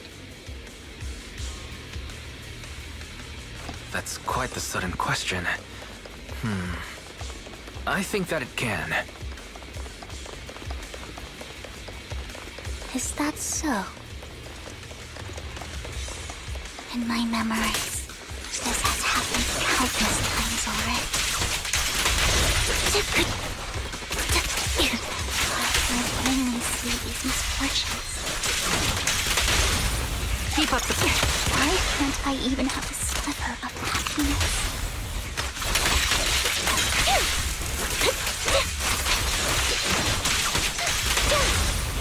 Time to... Recalibrating.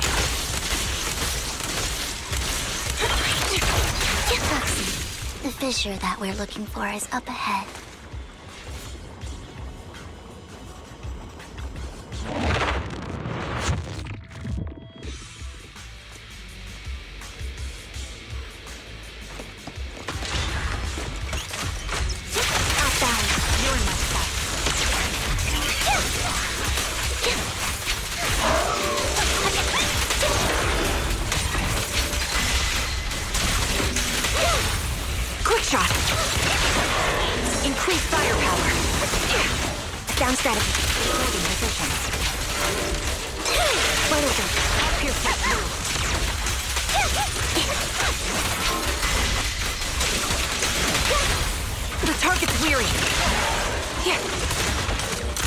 Vision activate.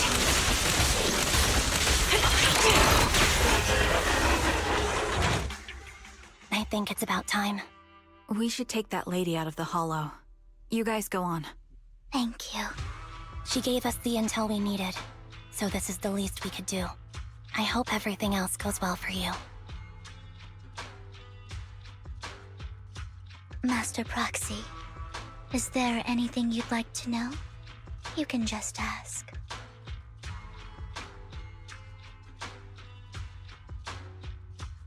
I'm curious about your story, Vivian, but we can talk more once you feel ready. Don't worry, I'm very patient. You're the first person to ever say that to me. I'd be happy to share my story with you. These premonitions I see are not within my control, and they always come to me in a flash, like a flood of images in my mind. Most of the time, I see death, disease, accidents, and disasters. Of course, there are also some non-fatal mutilations. But every time, without exception, they end up happening. And I can never prevent or change them. That's all I have to say about it. If that offends Master Proxy and you don't want to hang out with me anymore, then I can understand. Why would I be offended? That's just who you are, Vivian. Besides, we're friends. I've always considered this ability as a curse. It's not a curse. Actually, I think you've been given a gift. Thank you. Really? Well, it's getting late. Bringer's belongings ought to be around here somewhere. Let's take a closer look.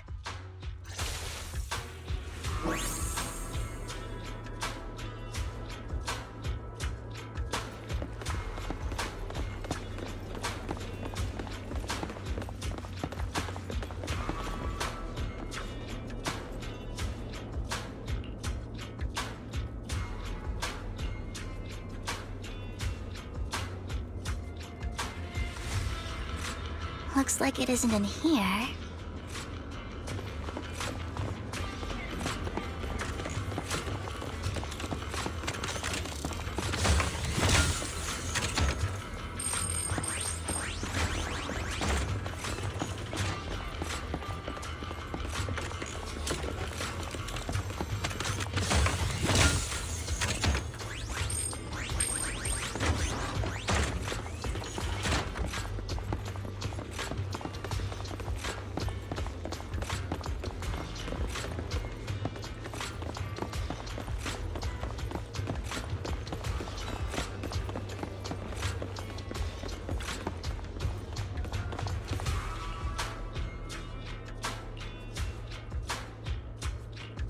Strange, there's nothing in here.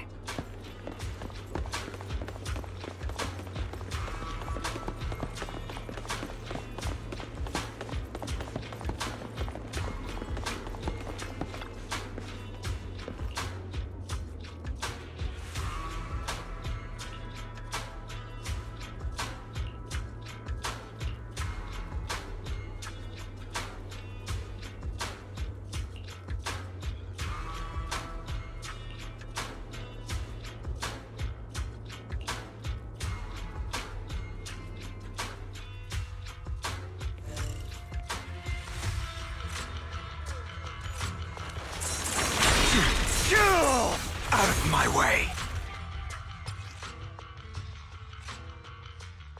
This is it. This notebook is what Bringer left behind. But I don't know what these markings on it mean.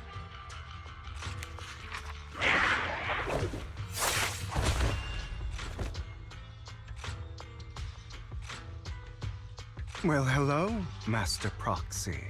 It's been a while. Oh, don't give me that scandalized look. I did just save your lives. I would have protected the Proxy even if you hadn't appeared. I'm sure of it, but I happen to be in the area. Worry not, dear companion. I have complete confidence in your strength. Hang on. Did you say companion? So you two know each other? Apologies. I didn't have a chance to mention it before. I'm actually part of the Phantom Thief Syndicate, Mockingbird. That's right. I was only able to slip in during the auction thanks to some help from Vivian backstage. So the whole time you were only bidding on the collections so you could get backstage and tamper with things? I warned you before. You can't rely on appearances. Don't worry, Master Proxy. We don't have any ulterior motives here. As you've probably heard, Mockingbird is a renowned Phantom Thieves syndicate in New Eridu that, despite its longevity, has managed to maintain the secrecy of its members' identities to this day. So, disclosing our identities to you is essentially the highest sign of good faith that a Mockingbird Phantom Thief can show.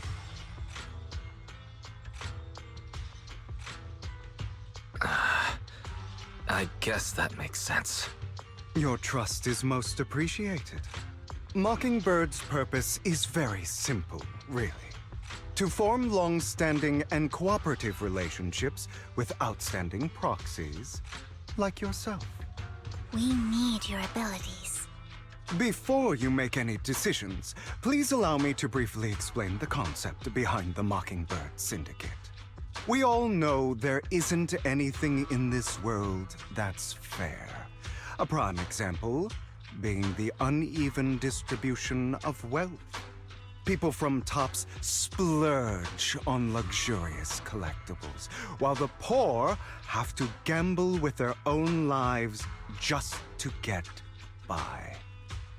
Of course, besides wealth, there's also an unequal distribution in this world of happiness and suffering, hope and despair, love and hate. It's all just so unfair. Somebody has to do something to tilt the balance of the scales.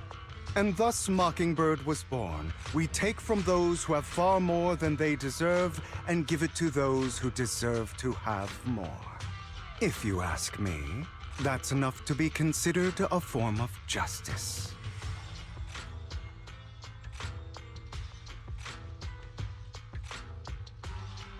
All right, that makes sense. I can agree with that.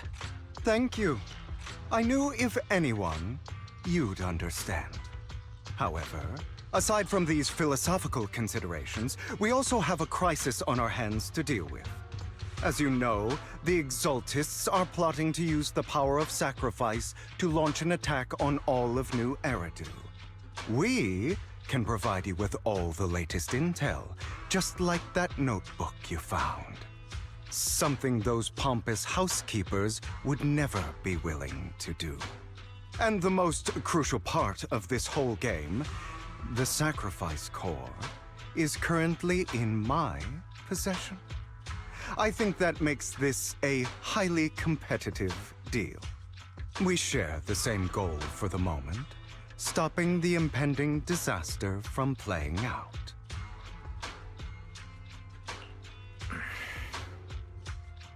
I need some time to think about it.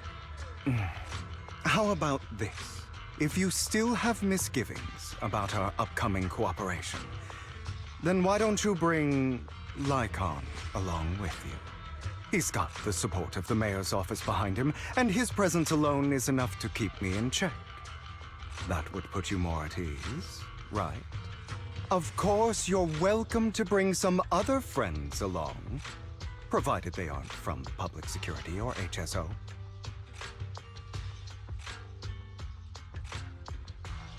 Well, if you're willing to let my friends come along, then you've got a deal.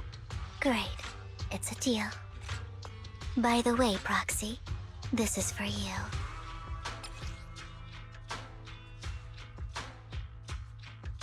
Consider it a souvenir commemorating our first time working together. For now, we'll carefully look through the contents of that notebook. I'll contact you if anything comes up.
How about it?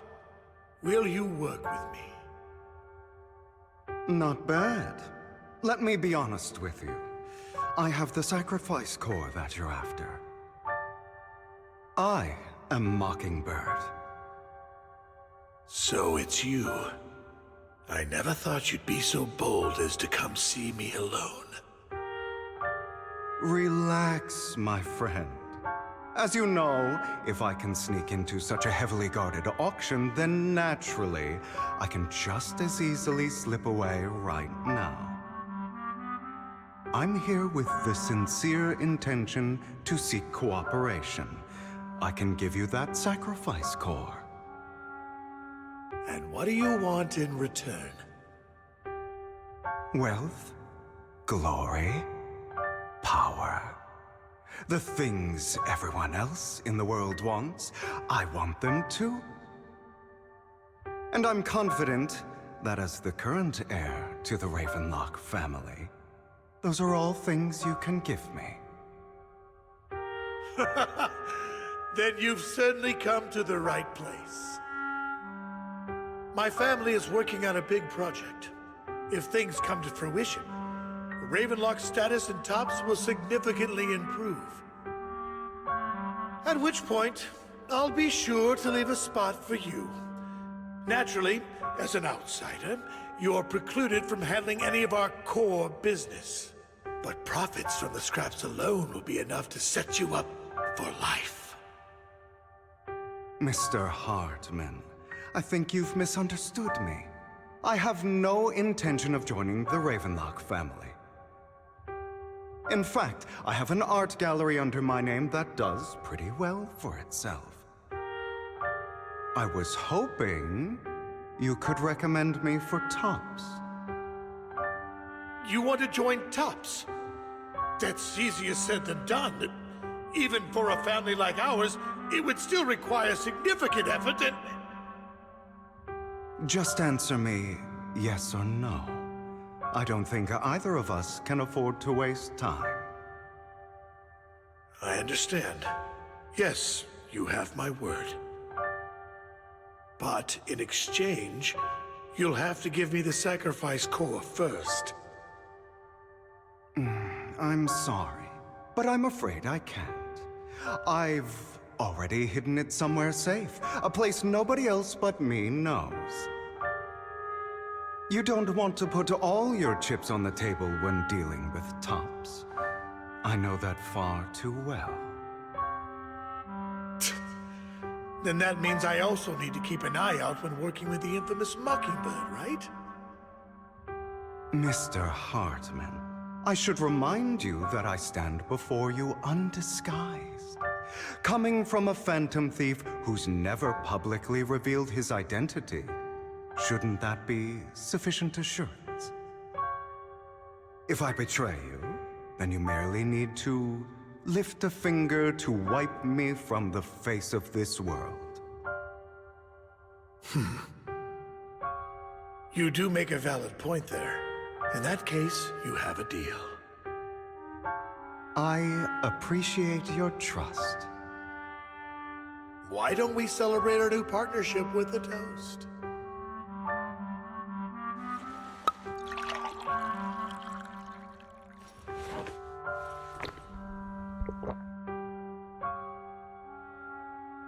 Having a drink before undertaking anything important is a family tradition. It's good luck. As an outsider, it's a real honor. By the way, you aren't the only member of your organization, are you? Shouldn't all your companions agree to this deal first? You don't have to worry about that. I'll make sure she agrees. Otherwise, I'll get rid of her too. Seems you'll do whatever it takes to get things done. Great things lie ahead for someone like you. All right, let's leave it at that for today.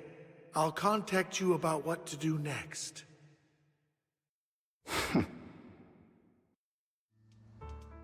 That's him! He's the one who killed Serena! She was the only one who was ever any good to him, right? That's how he repays her? That's why they say once a mongrel, always a mongrel.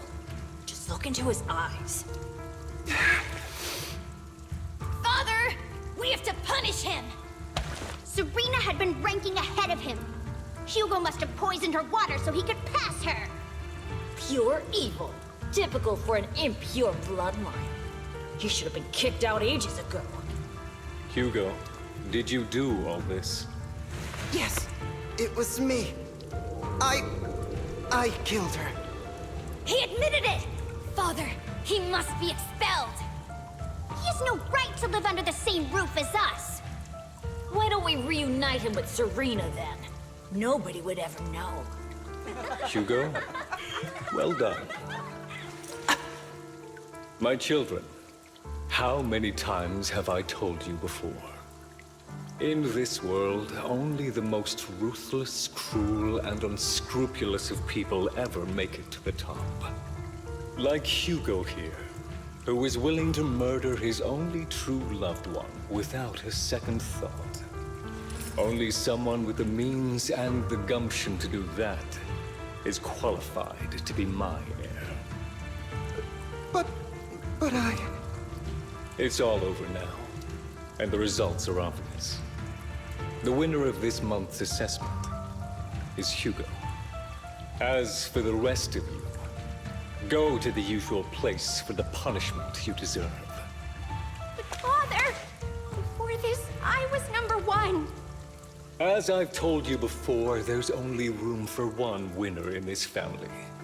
You're still a loser, even if it's by the smallest margin. And there's no reason for a loser to exist. This is all for your own good. Do you understand? Go on now. Receive your punishment for the sake of the family. Yes, I understand. I'm sorry.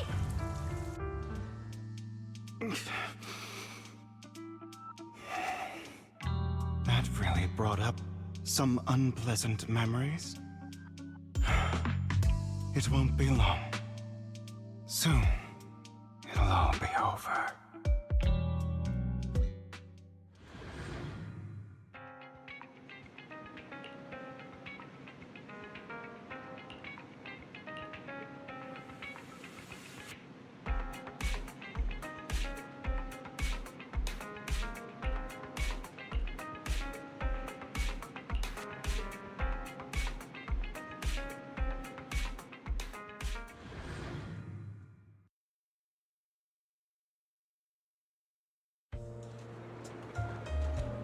Thank you for escorting me here, Proxy. Today was quite eventful. If I were to head back now, I probably wouldn't be able to fall asleep.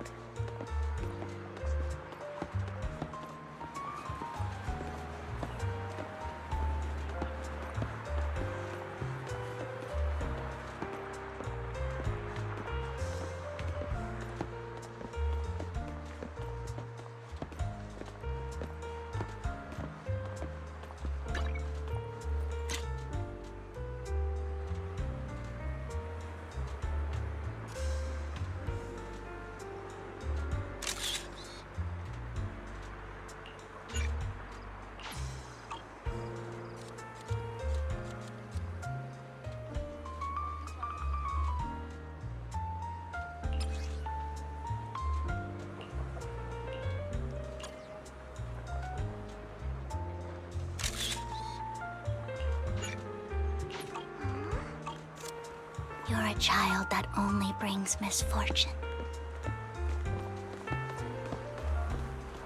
People have been saying that about me for a long time.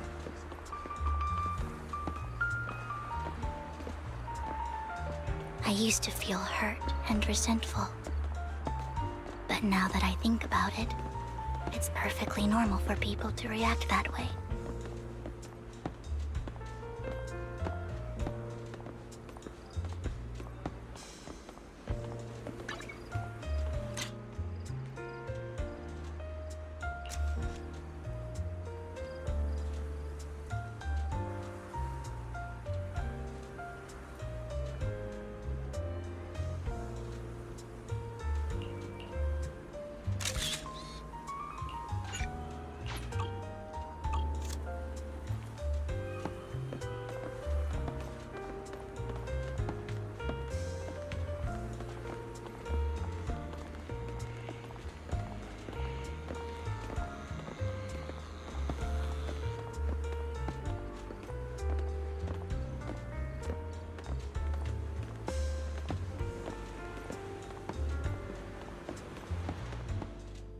Why do I only predict suffering? If I could predict happy things, joyful things, would people like me a little more? Maybe fate truly is set in stone. Often, I want to help these people avoid their miserable fates.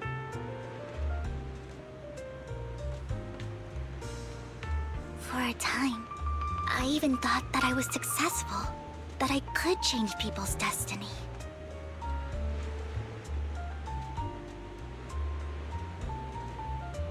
But it was all an illusion. In the end, I couldn't do anything at all.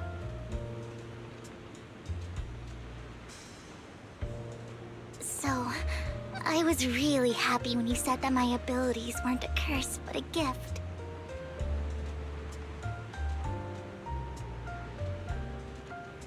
Thank you, Proxy.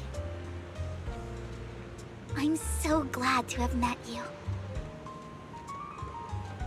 And you're also a fan of Lord Phaethon. It's like we were fated to meet.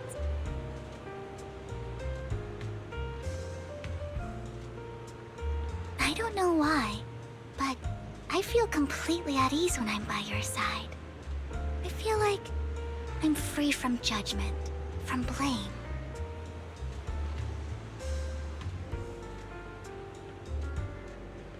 Like, I don't need to worry about anything, and can just be my own true self.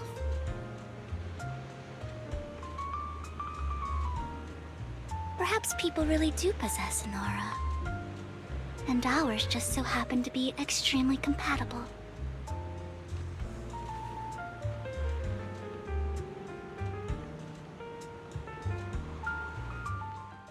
By the way, you asked me before about Hugo. I don't really know much about him. He rarely ever talks about his past. But judging from his eye colors, you can guess he's probably the bastard son of a renowned family. I think his mother was very worried about his different colored eyes, and even wanted to get rid of him at one point. But then his family offered a huge price and bought him off his mother for some reason. And just like that, he moved from a leaky and drafty boarding room to a luxurious mansion. But he's also mentioned that the extravagant home is actually like hell for him. I think it's probably because the family treats him terribly. I digress. He ran away and ended up meeting Lycon and his master. After that, they formed Mockingbird together and experienced a rare period of happiness. Until Lycon's betrayal. So, what's your take on Hugo? I imagine I would still be wandering around now if I had never met him. To me, Hugo is just like an older brother. I've always felt as though he's carrying some heavy burden with him. But that's a secret he's kept to himself. Something he'll never tell me. Sometimes when I look into his eyes, I can feel that he's really struggling with something. Even though he may say some extreme things, Hugo really isn't a bad person. I think one day he'll tell me his secret. Until then, I just have to wait. Wait and trust him.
It appears we're the first to arrive. I thought we were running late. This might sound weird, but it's nice to think about getting to work with you from now on. I don't really know why that makes me feel so happy. Oh, it's because we're fellow fans! Anyone who likes Lord Phaethon can't be a bad guy. You're right. Of course, Lord Phaethon is the greatest there will ever be, but you're definitely the best proxy I've ever met in person. Hugo told me before that you're really skilled, and he said we'd get along great. I never expected he'd be so right. Oh, by the way, would you like to come by my place if you have time later? I have a huge collection of Lord Phaethon merch. Phaethon, Lord Phaethon doesn't have any merch out there, right? I mean, we don't even know what he looks like, for starters. It's all my own original merch, like screenshots of old Internet comments. I print them out and turn them into postcards. Plus the avatars Lord Phaethon's used, the music playlists they recommend. I've organized it all. I'd love to show it all to you if we get the chance. Well, I appreciate the thought. Speaking of which, what's taking those two so long? Hugo said he had some preparations to do before entering the Hollow. I wonder how that's coming along.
This is getting to be more than just a coincidence, don't you think?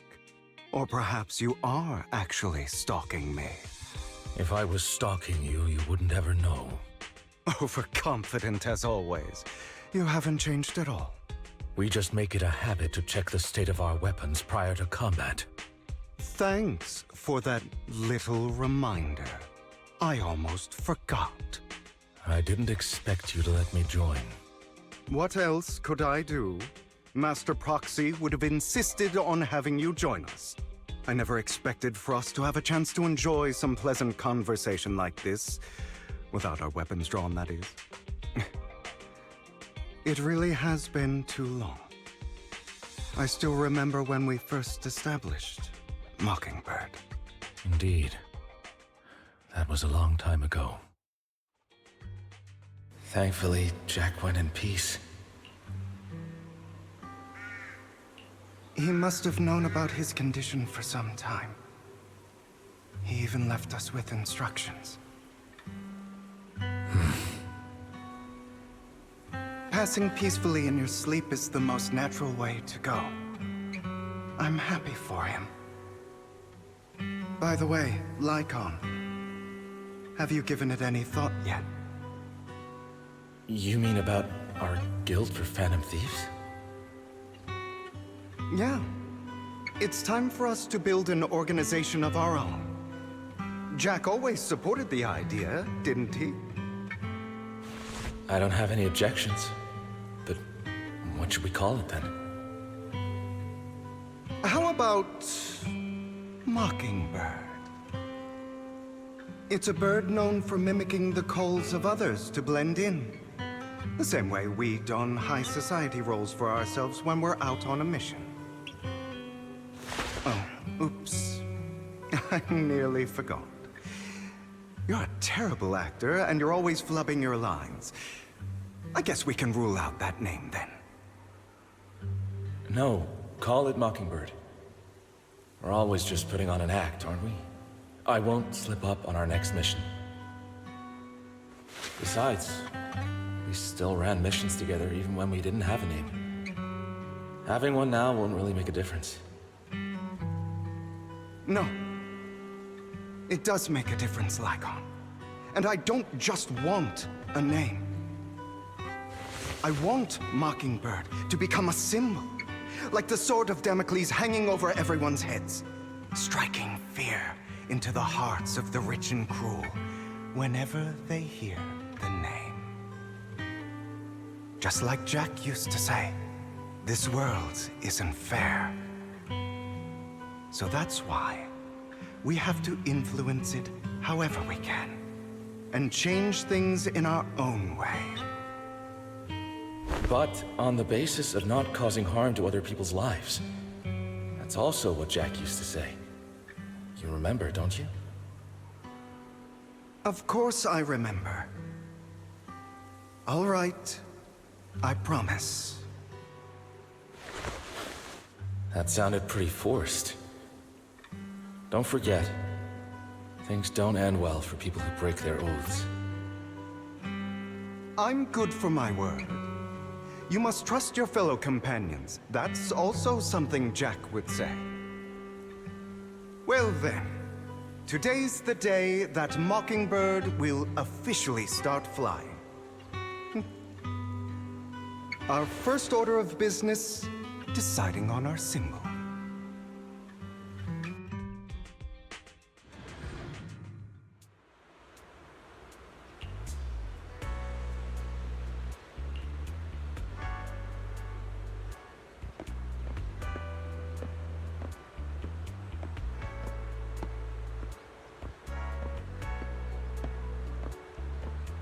Looks like we're all here.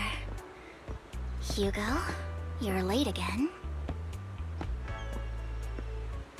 Do forgive me. Someone was pestering me and wasting my precious time.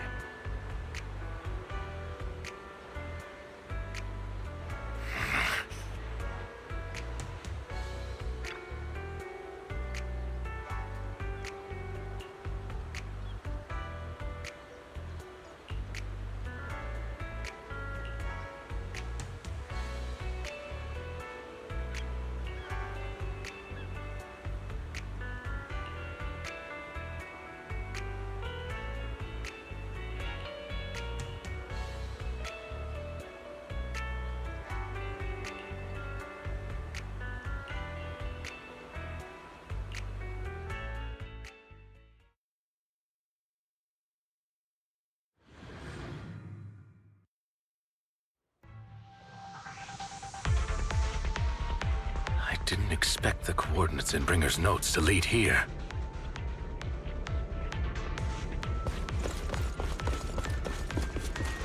Oh, are you familiar with this place?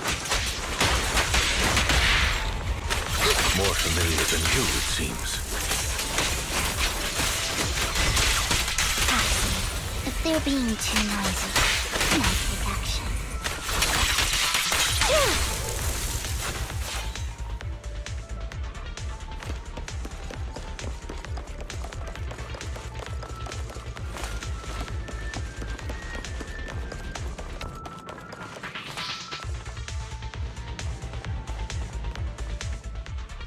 I don't enjoy obstacles in my path.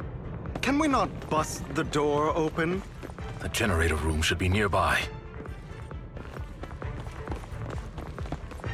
Over here. Wow, you really know this place like the back of your paw.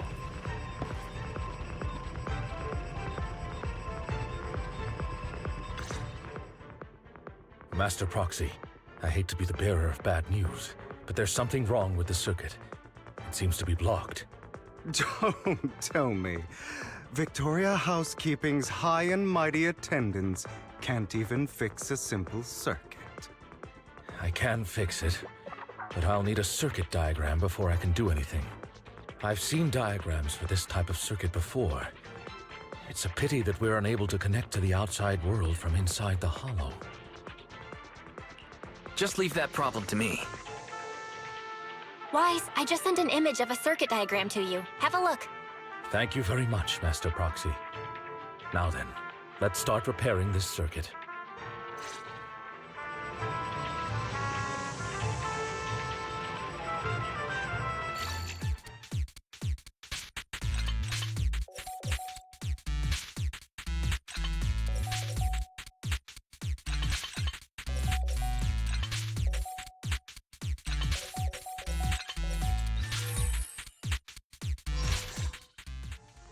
The circuit is fixed.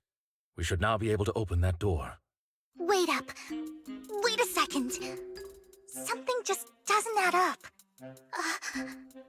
It's all coming together now. Communicating with the outside world from within a hollow. And getting that circuit diagram. In theory, there's only one person who could ever do that.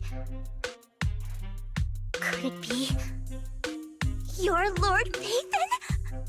Impossible. There's no way.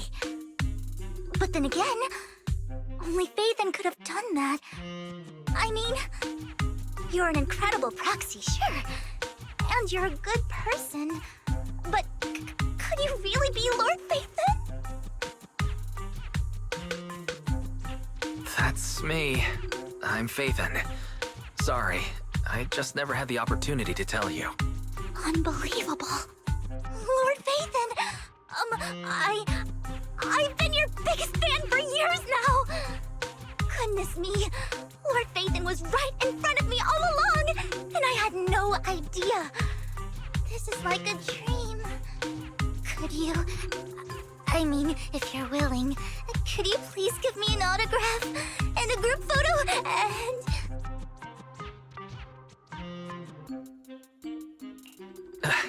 Anything you want, but let's get out of the hollow first, all right? Oh, okay.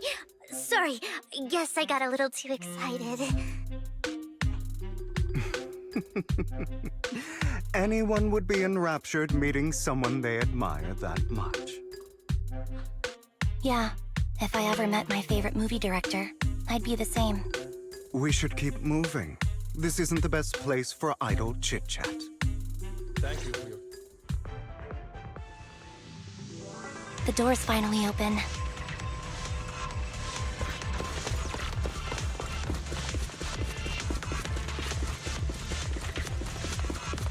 The proxy is Phaethon.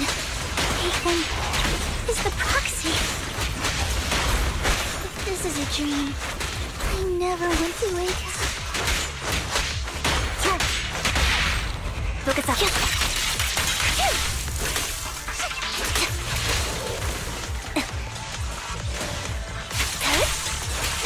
The fissure over there should lead to our destination.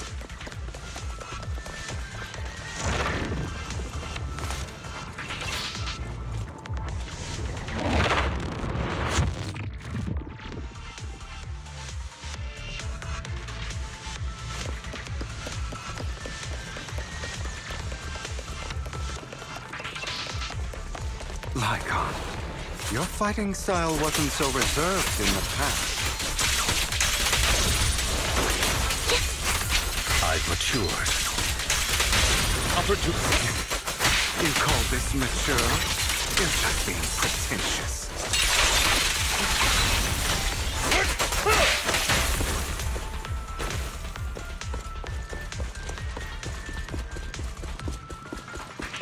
A difficult foe, that one. Let us leave this place at once. Ensuring Master Proxy's safety is our highest priority.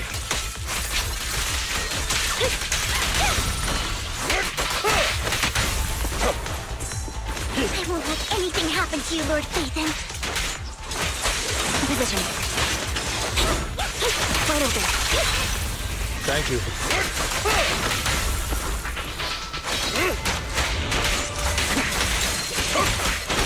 Lord Phaethon, how are you feeling? Are you tired? Do you need a break? Some food? Water?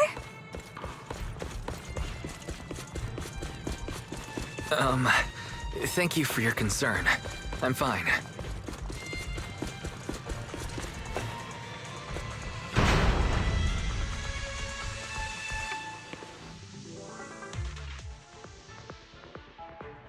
Master, a complex mechanism has been detected ahead. To pass through, you need to activate all 3 smaller mechanisms. Suggestion: split up and handle them simultaneously to save time. So, we have to head to 3 different places to crack this thing. Huh? We're splitting into 3 groups? In that case, I'll protect you, Master Proxy! I can take care of one myself. That leaves the last one to me, then. You should go with Hugo. What's that supposed to mean? We get along just fine, don't we, Miss Cunninghair? I don't know what's going on with you two, but you've been bickering the whole time. It's annoying. This is a good chance for you guys to build some rapport. Anby's got a point. Hugo, just go with Lycon. You just want to be alone with your Lord Phaethon, don't you, Vivian? Huh? That's not it! Alright, sounds like a plan. It's all decided then. If Master Proxy says so, then sure. But, Lycon, you better not slow me down. I really want to recommend you two some movies for a crash course on teamwork.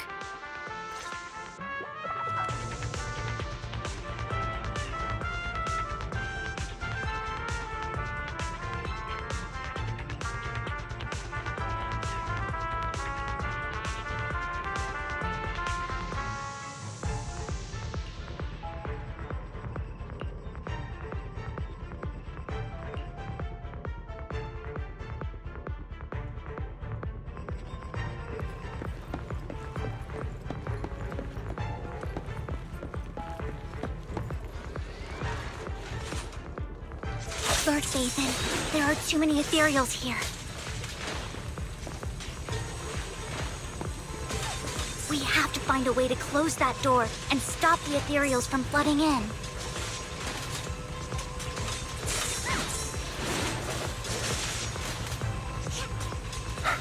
Leave it to me. I feel incredibly strong right now.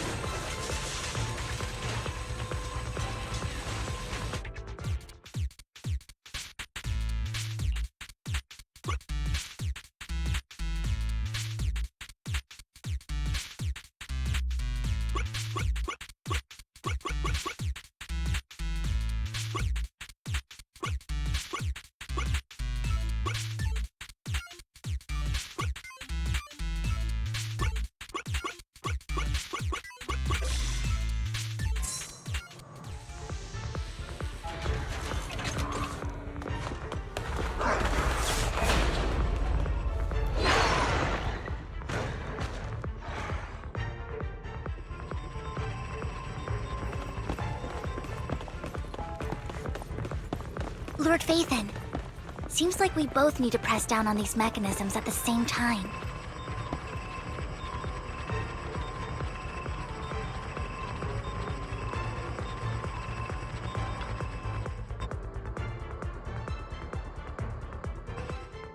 Sure enough, Lord Phaethon and I share a deeper connection.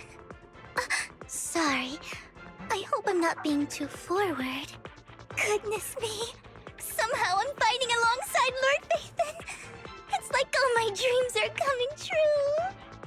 I'm going to wake up any second now, aren't I?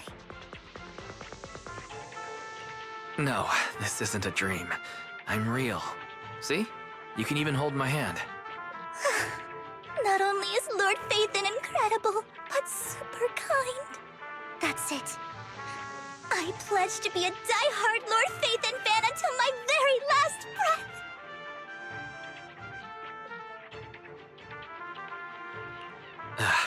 I'm happy to hear that. Don't get me wrong, but... why do you like Phaethon so much, Vivian? Lord Phaethon is my light. The one who saved me in my darkest and most desperate times. Like a deity who rescued me. You probably don't remember, but you really did save me that day. Wow, it's so embarrassing to say all this in front of you. Sorry, I hope I'm not bothering you too much.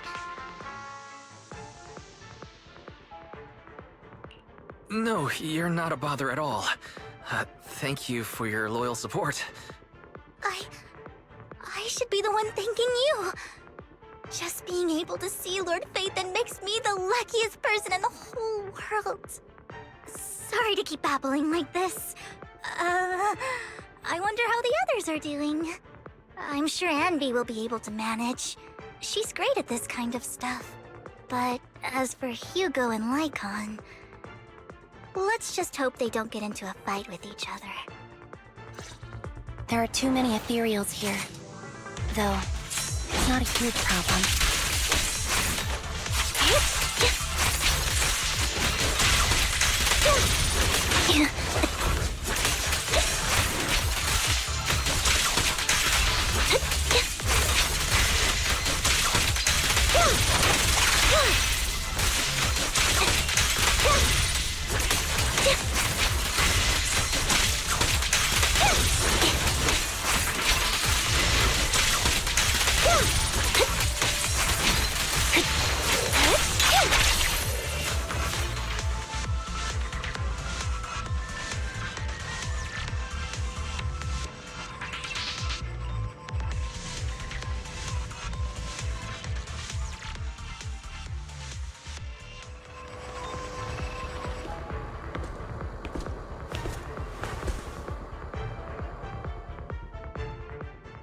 So, we have to cooperate to solve this problem.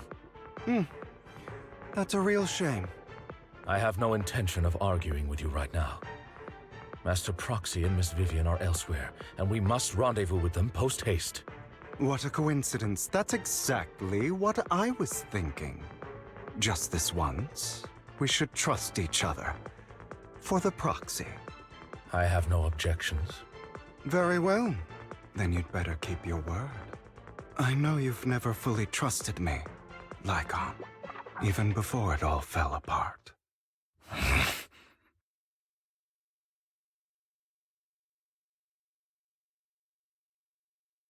You wanted to speak to me alone? I know you and Hugo are as thick as thieves and don't hide anything from one another. But you can't tell him what I'm about to tell you. Did something happen with him?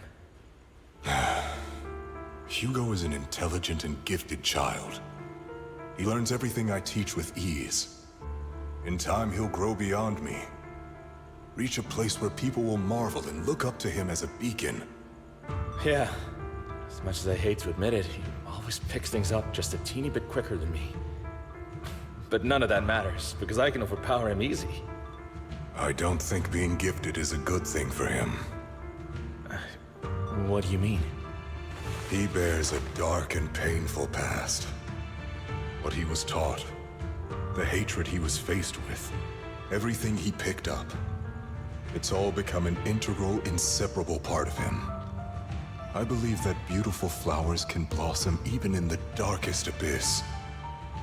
But the roots of that flower would draw from evil instead of good.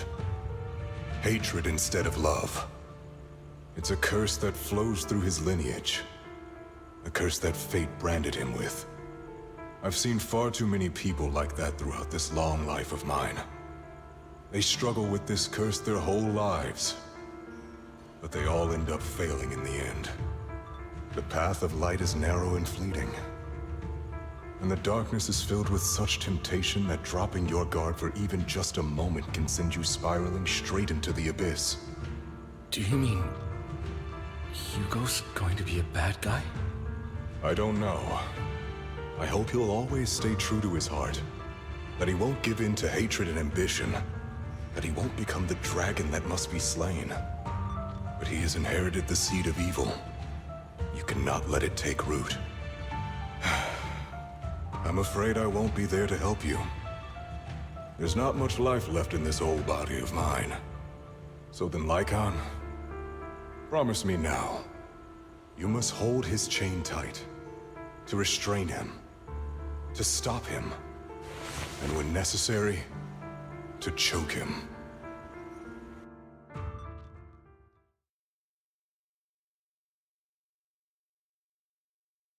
You've become slow.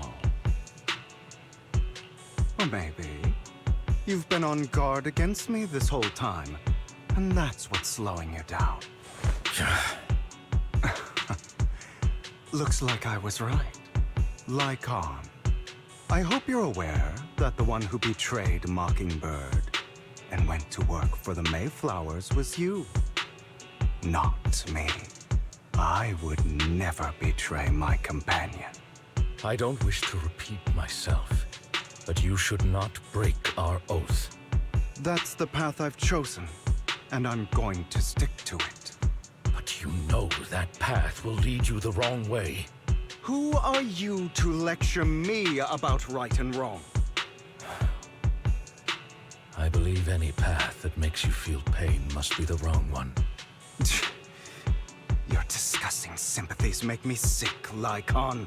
There's only ever been one person who can kill me or save me, and that is me. Great, it worked!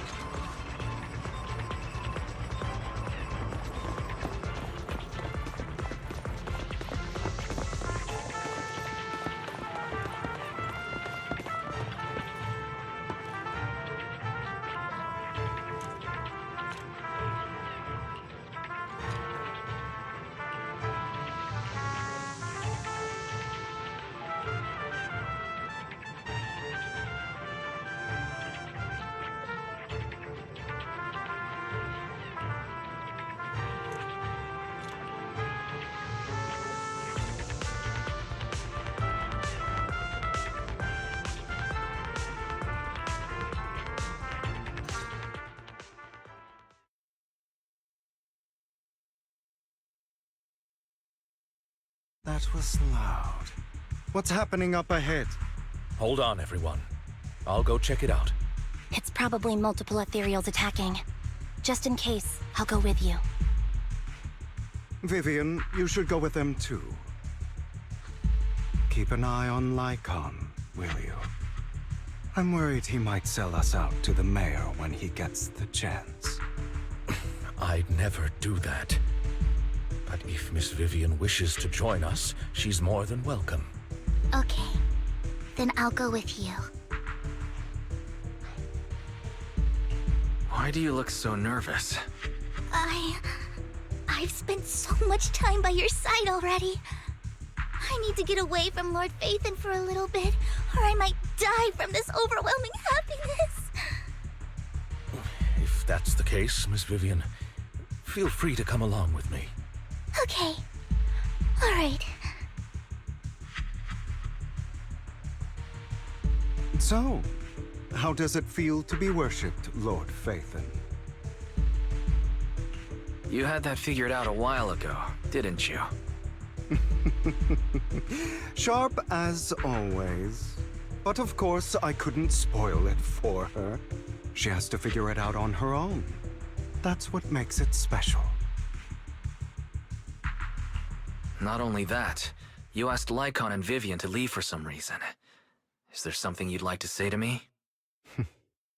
I can't keep anything from you, can I? I've always treated Vivian like my own little sister. Maybe it's just a coincidence, but she looks a lot like Serena. I think I mentioned it before.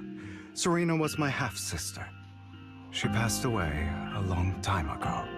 Vivian really likes you, whether you're faith-in or just wise. Of course, I also have a lot of respect for someone like you.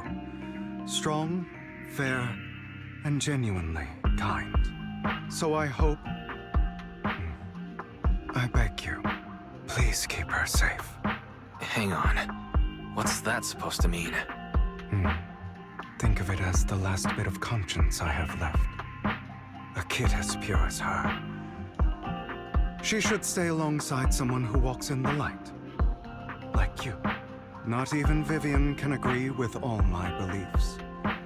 One day we'll go our separate ways. Your beliefs? What do you mean exactly? You probably heard from Lycon. We swore an oath when we started Mockingbird. We swore to use our own hands to right the wrongs in this world. But never, under any circumstances, would we take another human life. I stayed true to my words. Until my father, man I hated, stood right before me. I could have ended his life easily, but I hesitated. I remembered that damned oath and their repeated attempts to convince me I didn't do it. Because of that, innocent people died. All because of him. If I'd killed him first, then none of those tragedies would have happened. People like him don't deserve to live. After that, I realized, sometimes, taking one life really can save countless others.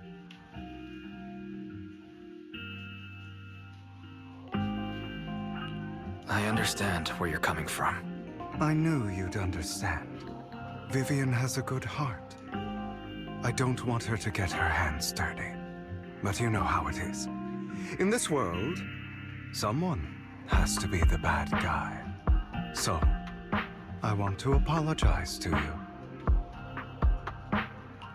Why apologize all of a sudden?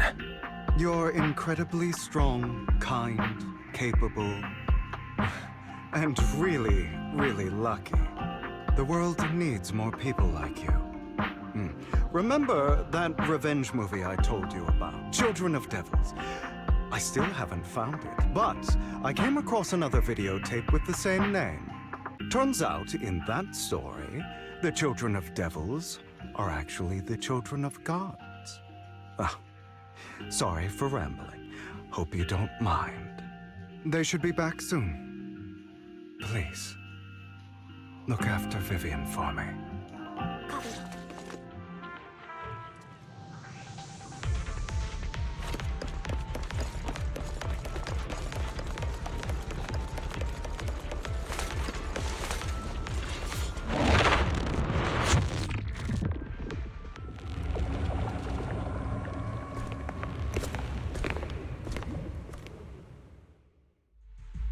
What is this? It looks like a cocoon. Careful, everyone. If I'm not mistaken, that's a sacrifice in there. It appears to be in hibernation. We don't know when it'll wake up. If it does wake up, we'll be in serious trouble. Wait, those spots Bringer marked in his notebook. Are you saying each one might have a sacrifice like this? That means there must be at least a dozen of them. And that's only counting the ones we know so far. These sacrifices may still be hibernating, but the fact that there are so many of them out there is terrifying. The Exaltists must have a way to revive them. And that's not all. These sacrifices can exist outside the Hollows. If they make their way into populated areas, I'm afraid it will lead to a catastrophic disaster likened to the fall of the old capital. That's almost certainly what they meant by vengeance against all New Eridu.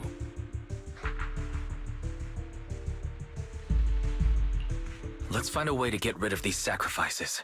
We can't let the Exaltists have them. Thank you for helping me find this sacrifice. But sorry, kids. You won't be the ones to keep it. It's that annoying old man. Why is he here? I'd advise you to choose your words wisely, young lady. You're from the Ravenlock family. So it was you. That face. Oh, I know you. I heard about what happened to your friend. Truly unfortunate. If only she'd been smarter. It seems your goal was this sacrifice all along. You've been tailing us, haven't you? Keeping your distance so that I wouldn't notice. As expected of a Wolf-Thyran, you are very perceptive. That's right. All thanks to your ex-partner, we were able to carry out our plan smoothly. My ex-partner? I'm not exactly happy being called that, but what he said is true.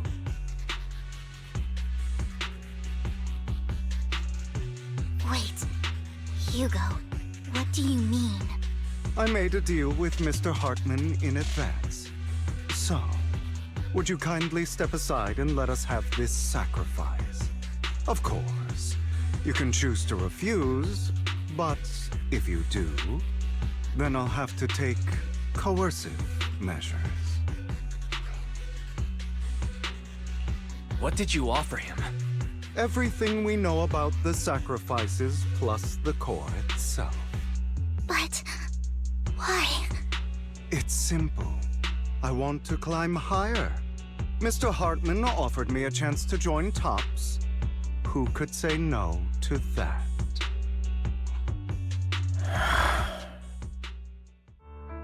No. Impossible. You promised to help me investigate the Exaltists. You told me the whole point of Mockingbird was to do anything it takes to bring a little justice to this world. Was all of that just a lie? You're just too gullible, Vivian. I also told you, everybody lies. To hide their true intentions, people lie so smoothly, they don't even bat an eye. You... What a wonderful show of betrayal and backstabbing! Bravo! I've got no interest in your little feud. But would you all be so kind as to step aside? My men still have some delicate handiwork to do. To extract that sacrifice behind you. Over my dead body. Hugo, why in the world would you do that?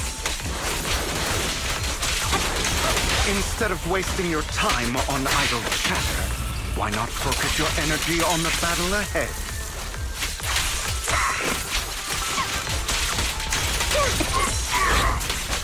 Your plans will never succeed. It's useless. Don't you get it? You're not just going against the people in front of you. You're not going against me.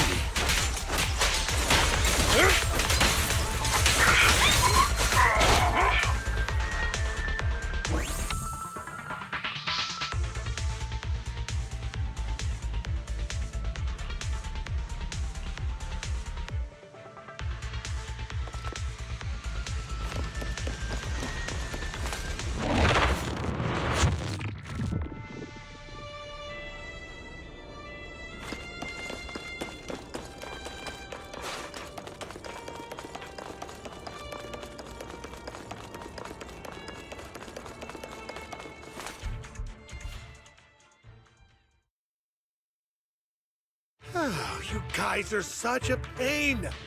Hugo, stop standing around. Time for you to act. We had a deal.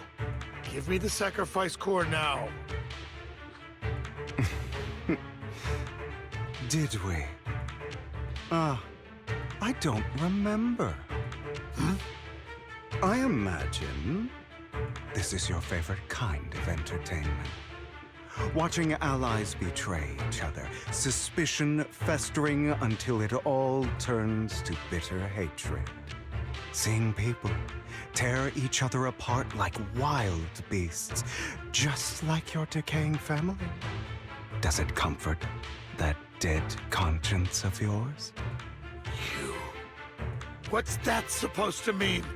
I am loving the look on your face right now. Right when you think you've succeeded, I'm here to tell you it was all fake. None of it was real. Let this pain sink in. It's karma for what you did to me back then. You're insane. I have no idea what you're talking about. You still don't recognize me, do you? Let me give you a little hint. My full name is Hugo Vlad Ravenlock. That's impossible. You're part of our family? I may be an illegitimate child, but I have the same blood flowing in my veins as you. I know you. You're that bastard of his. Damn it. I could have sworn you were already. My dear uncle, you were never worthy of your position. You have no claim to the Ravenlock lineage. You may have killed all of my father's other children, but sorry to disappoint. I'm still alive.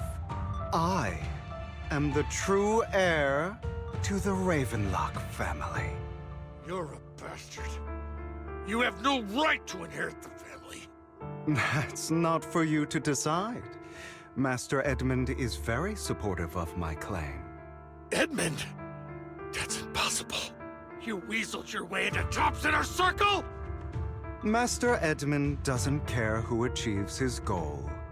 In other words, he'd happily let me take over the Ravenlock family, as long as I'm more competent than you. This can't be! You don't know the family's real secret! I know a lot more than you think, including everything that you've done. Just give up. You never even stood a chance. Damn it. This was all fake, right? You were just putting on an act to fool this old man, right? I actually fell for it.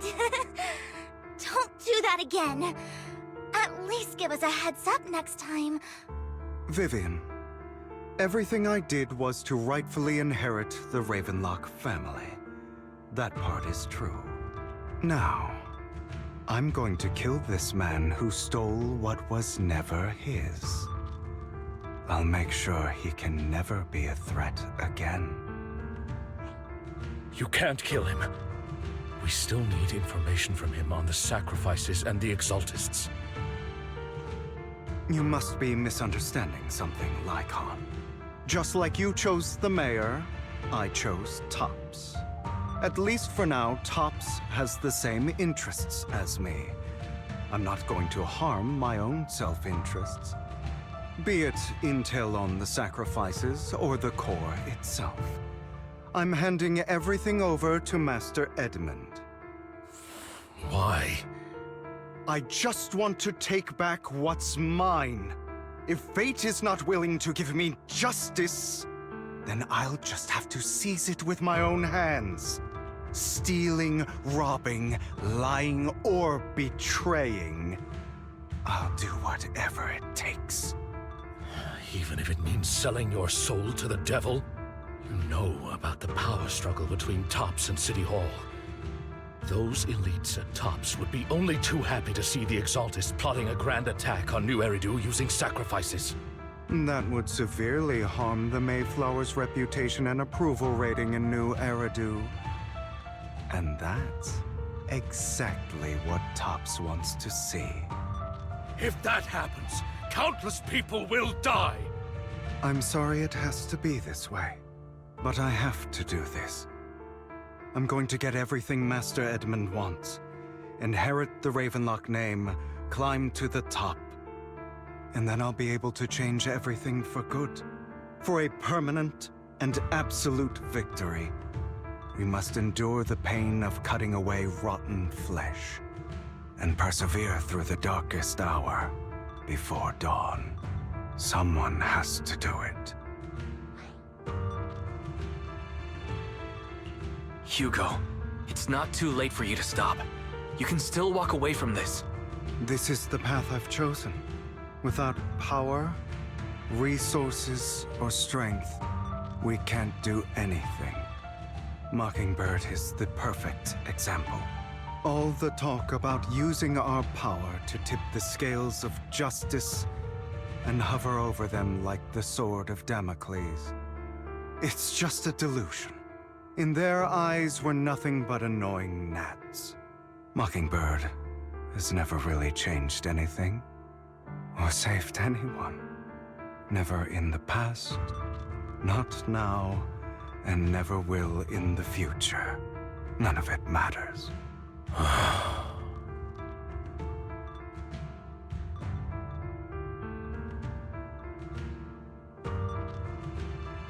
I understand your feelings, but don't be consumed by it. Sorry, Proxy. I know what you're trying to say. But this isn't some children's story of a dragon slayer becoming an evil dragon. Sometimes, to slay the dragon, you must first become one.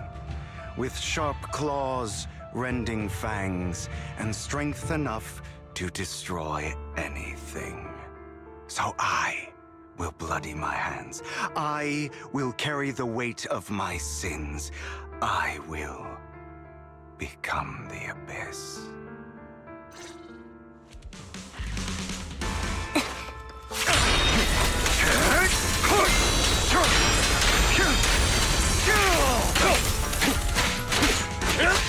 It's about time you kneel.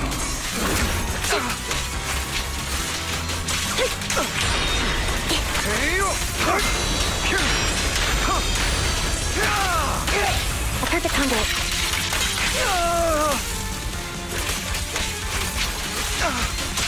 Everything you just said. Is that what you truly believe? Stay safe. Of course. Are you surprised? I have never once thought of Mockingbird as a failure.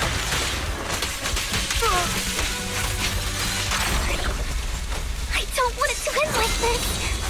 There must be another way. Again. There isn't, Vivian. This is the final lesson I'll impart to you. Truth be told, Proxy, I envy you. The world needs people like you.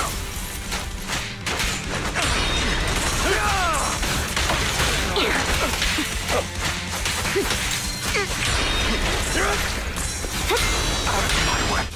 You won't back down.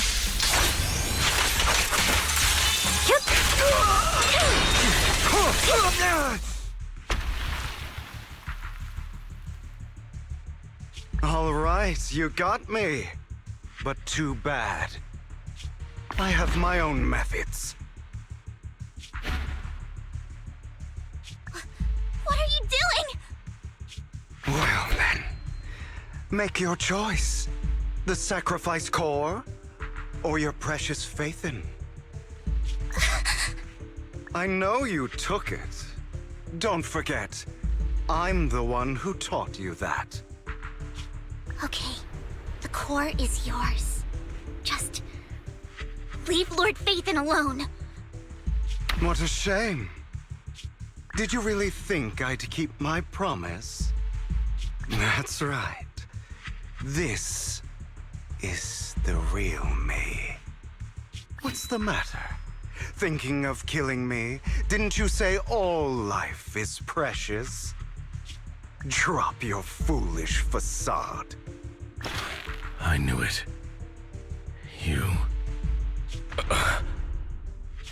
He has inherited the seed of evil. Do not let it take root. When the time comes, you must be the one.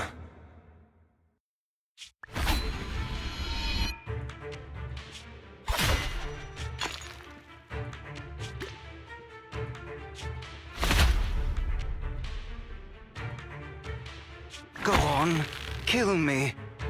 If you've got the guts, do it, traitor.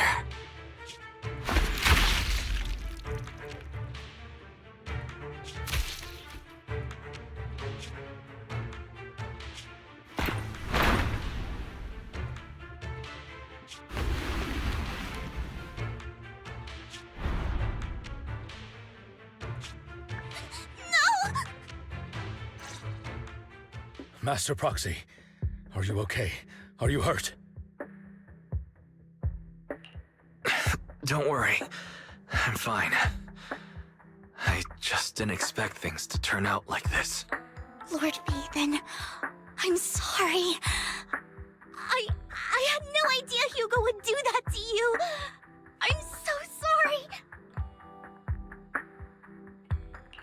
It's all right. No matter what, this isn't your fault, Vivian. If only I'd noticed sooner. I should have realized earlier.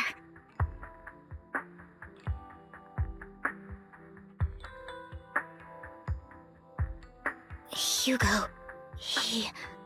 That's a hollow down there. If you need, I can arrange for someone to go in and search for his body. That isn't necessary. To be frank, I thought you'd hate him for his betrayal, Miss Vivian. I do hate that he's keeping things from me, but all these years, Hugo's been like family to me. I believe he's still with us.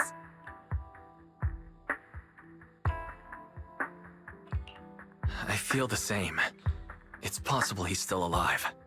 I'm terribly sorry, but I must tell you, it is impossible for Hugo to be alive. My hand went through his heart. Sorry to interrupt, everyone. But just so you know, Hartman's gone. Probably slipped away during all the chaos. I'm sorry, I was so focused on Master Proxy's safety, I wasn't paying attention to him. Same, but it doesn't matter. We all know what he did. And he will pay for what he did today. Yes.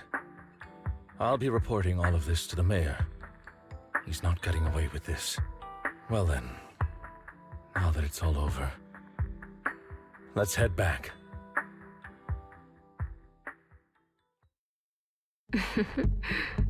Another obstacle out of the way. She's going to be pleased about this. May the Creator guide us. Fear, suffering, despair. And destruction. That's the future I see. Lord Bathan.